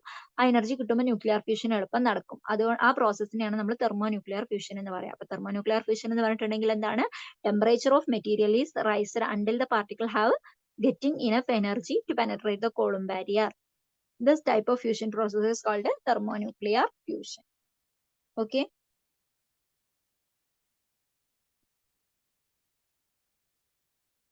Then next, the energy generation in stars takes place via thermonuclear fusion. Okay. അതൊരു fill in the blanks question ആട്ടോ. അതായത് സ്റ്റാർസിലുള്ള എനർജി ജനറേഷൻ എങ്ങനെയാണ് നടക്കുന്നത്? എങ്ങനെയാണ്? തെർമോ ന്യൂക്ലിയർ ഫ്യൂഷൻ വഴിയാണ്, അല്ലെങ്കിൽ ന്യൂക്ലിയർ ഫ്യൂഷൻ വഴിയാണ് എന്ത് നടക്കുന്നത്? സ്റ്റാർസിൽ എനർജി ഉണ്ടാവുന്നത്. Write the proton cycle through which energy generated in the sun. അപ്പൊ സണ്ണിലുള്ള സ്റ്റെപ്സ് ആണ് ഇത് പഠിച്ചു വെക്കുക കേട്ടോ. സണ്ണിൽ എങ്ങനെയാണ് എനർജി ഉണ്ടാവുന്നത് ന്യൂക്ലിയർ ഫ്യൂഷൻ വഴിന്ന്. ഓക്കെ, അപ്പോ ഇത്രയൊക്കെയാണ് ഈ ഒരു ചാപ്റ്റർ. ഒരു അരമണിക്കൂർ 1 മണിക്കൂർ ഉണ്ടെങ്കിൽ നമുക്ക് സുഖമായിട്ട് ഇതിൽ എന്ത് ചോദിച്ചാലും നമുക്ക് അറ്റൻഡ് ചെയ്യാൻ പറ്റും. ഓക്കെ, ചെറിയൊരു ചാപ്റ്റർ ആണ്, വെയിറ്റേജ് കുറവാണ്, അതിന്റെ ചാപ്റ്ററിന്റെ സൈസും കുറവാണ്, കുഞ്ഞു ചാപ്റ്റർ ആണ്, പെട്ടെന്ന് പഠിക്കാനുള്ള ചാപ്റ്ററേ ഉള്ളൂ. അപ്പൊ നന്നായിട്ട് പഠിക്കുക. എല്ലാവർക്കും ബെസ്റ്റ് വിഷസ്. Thank you.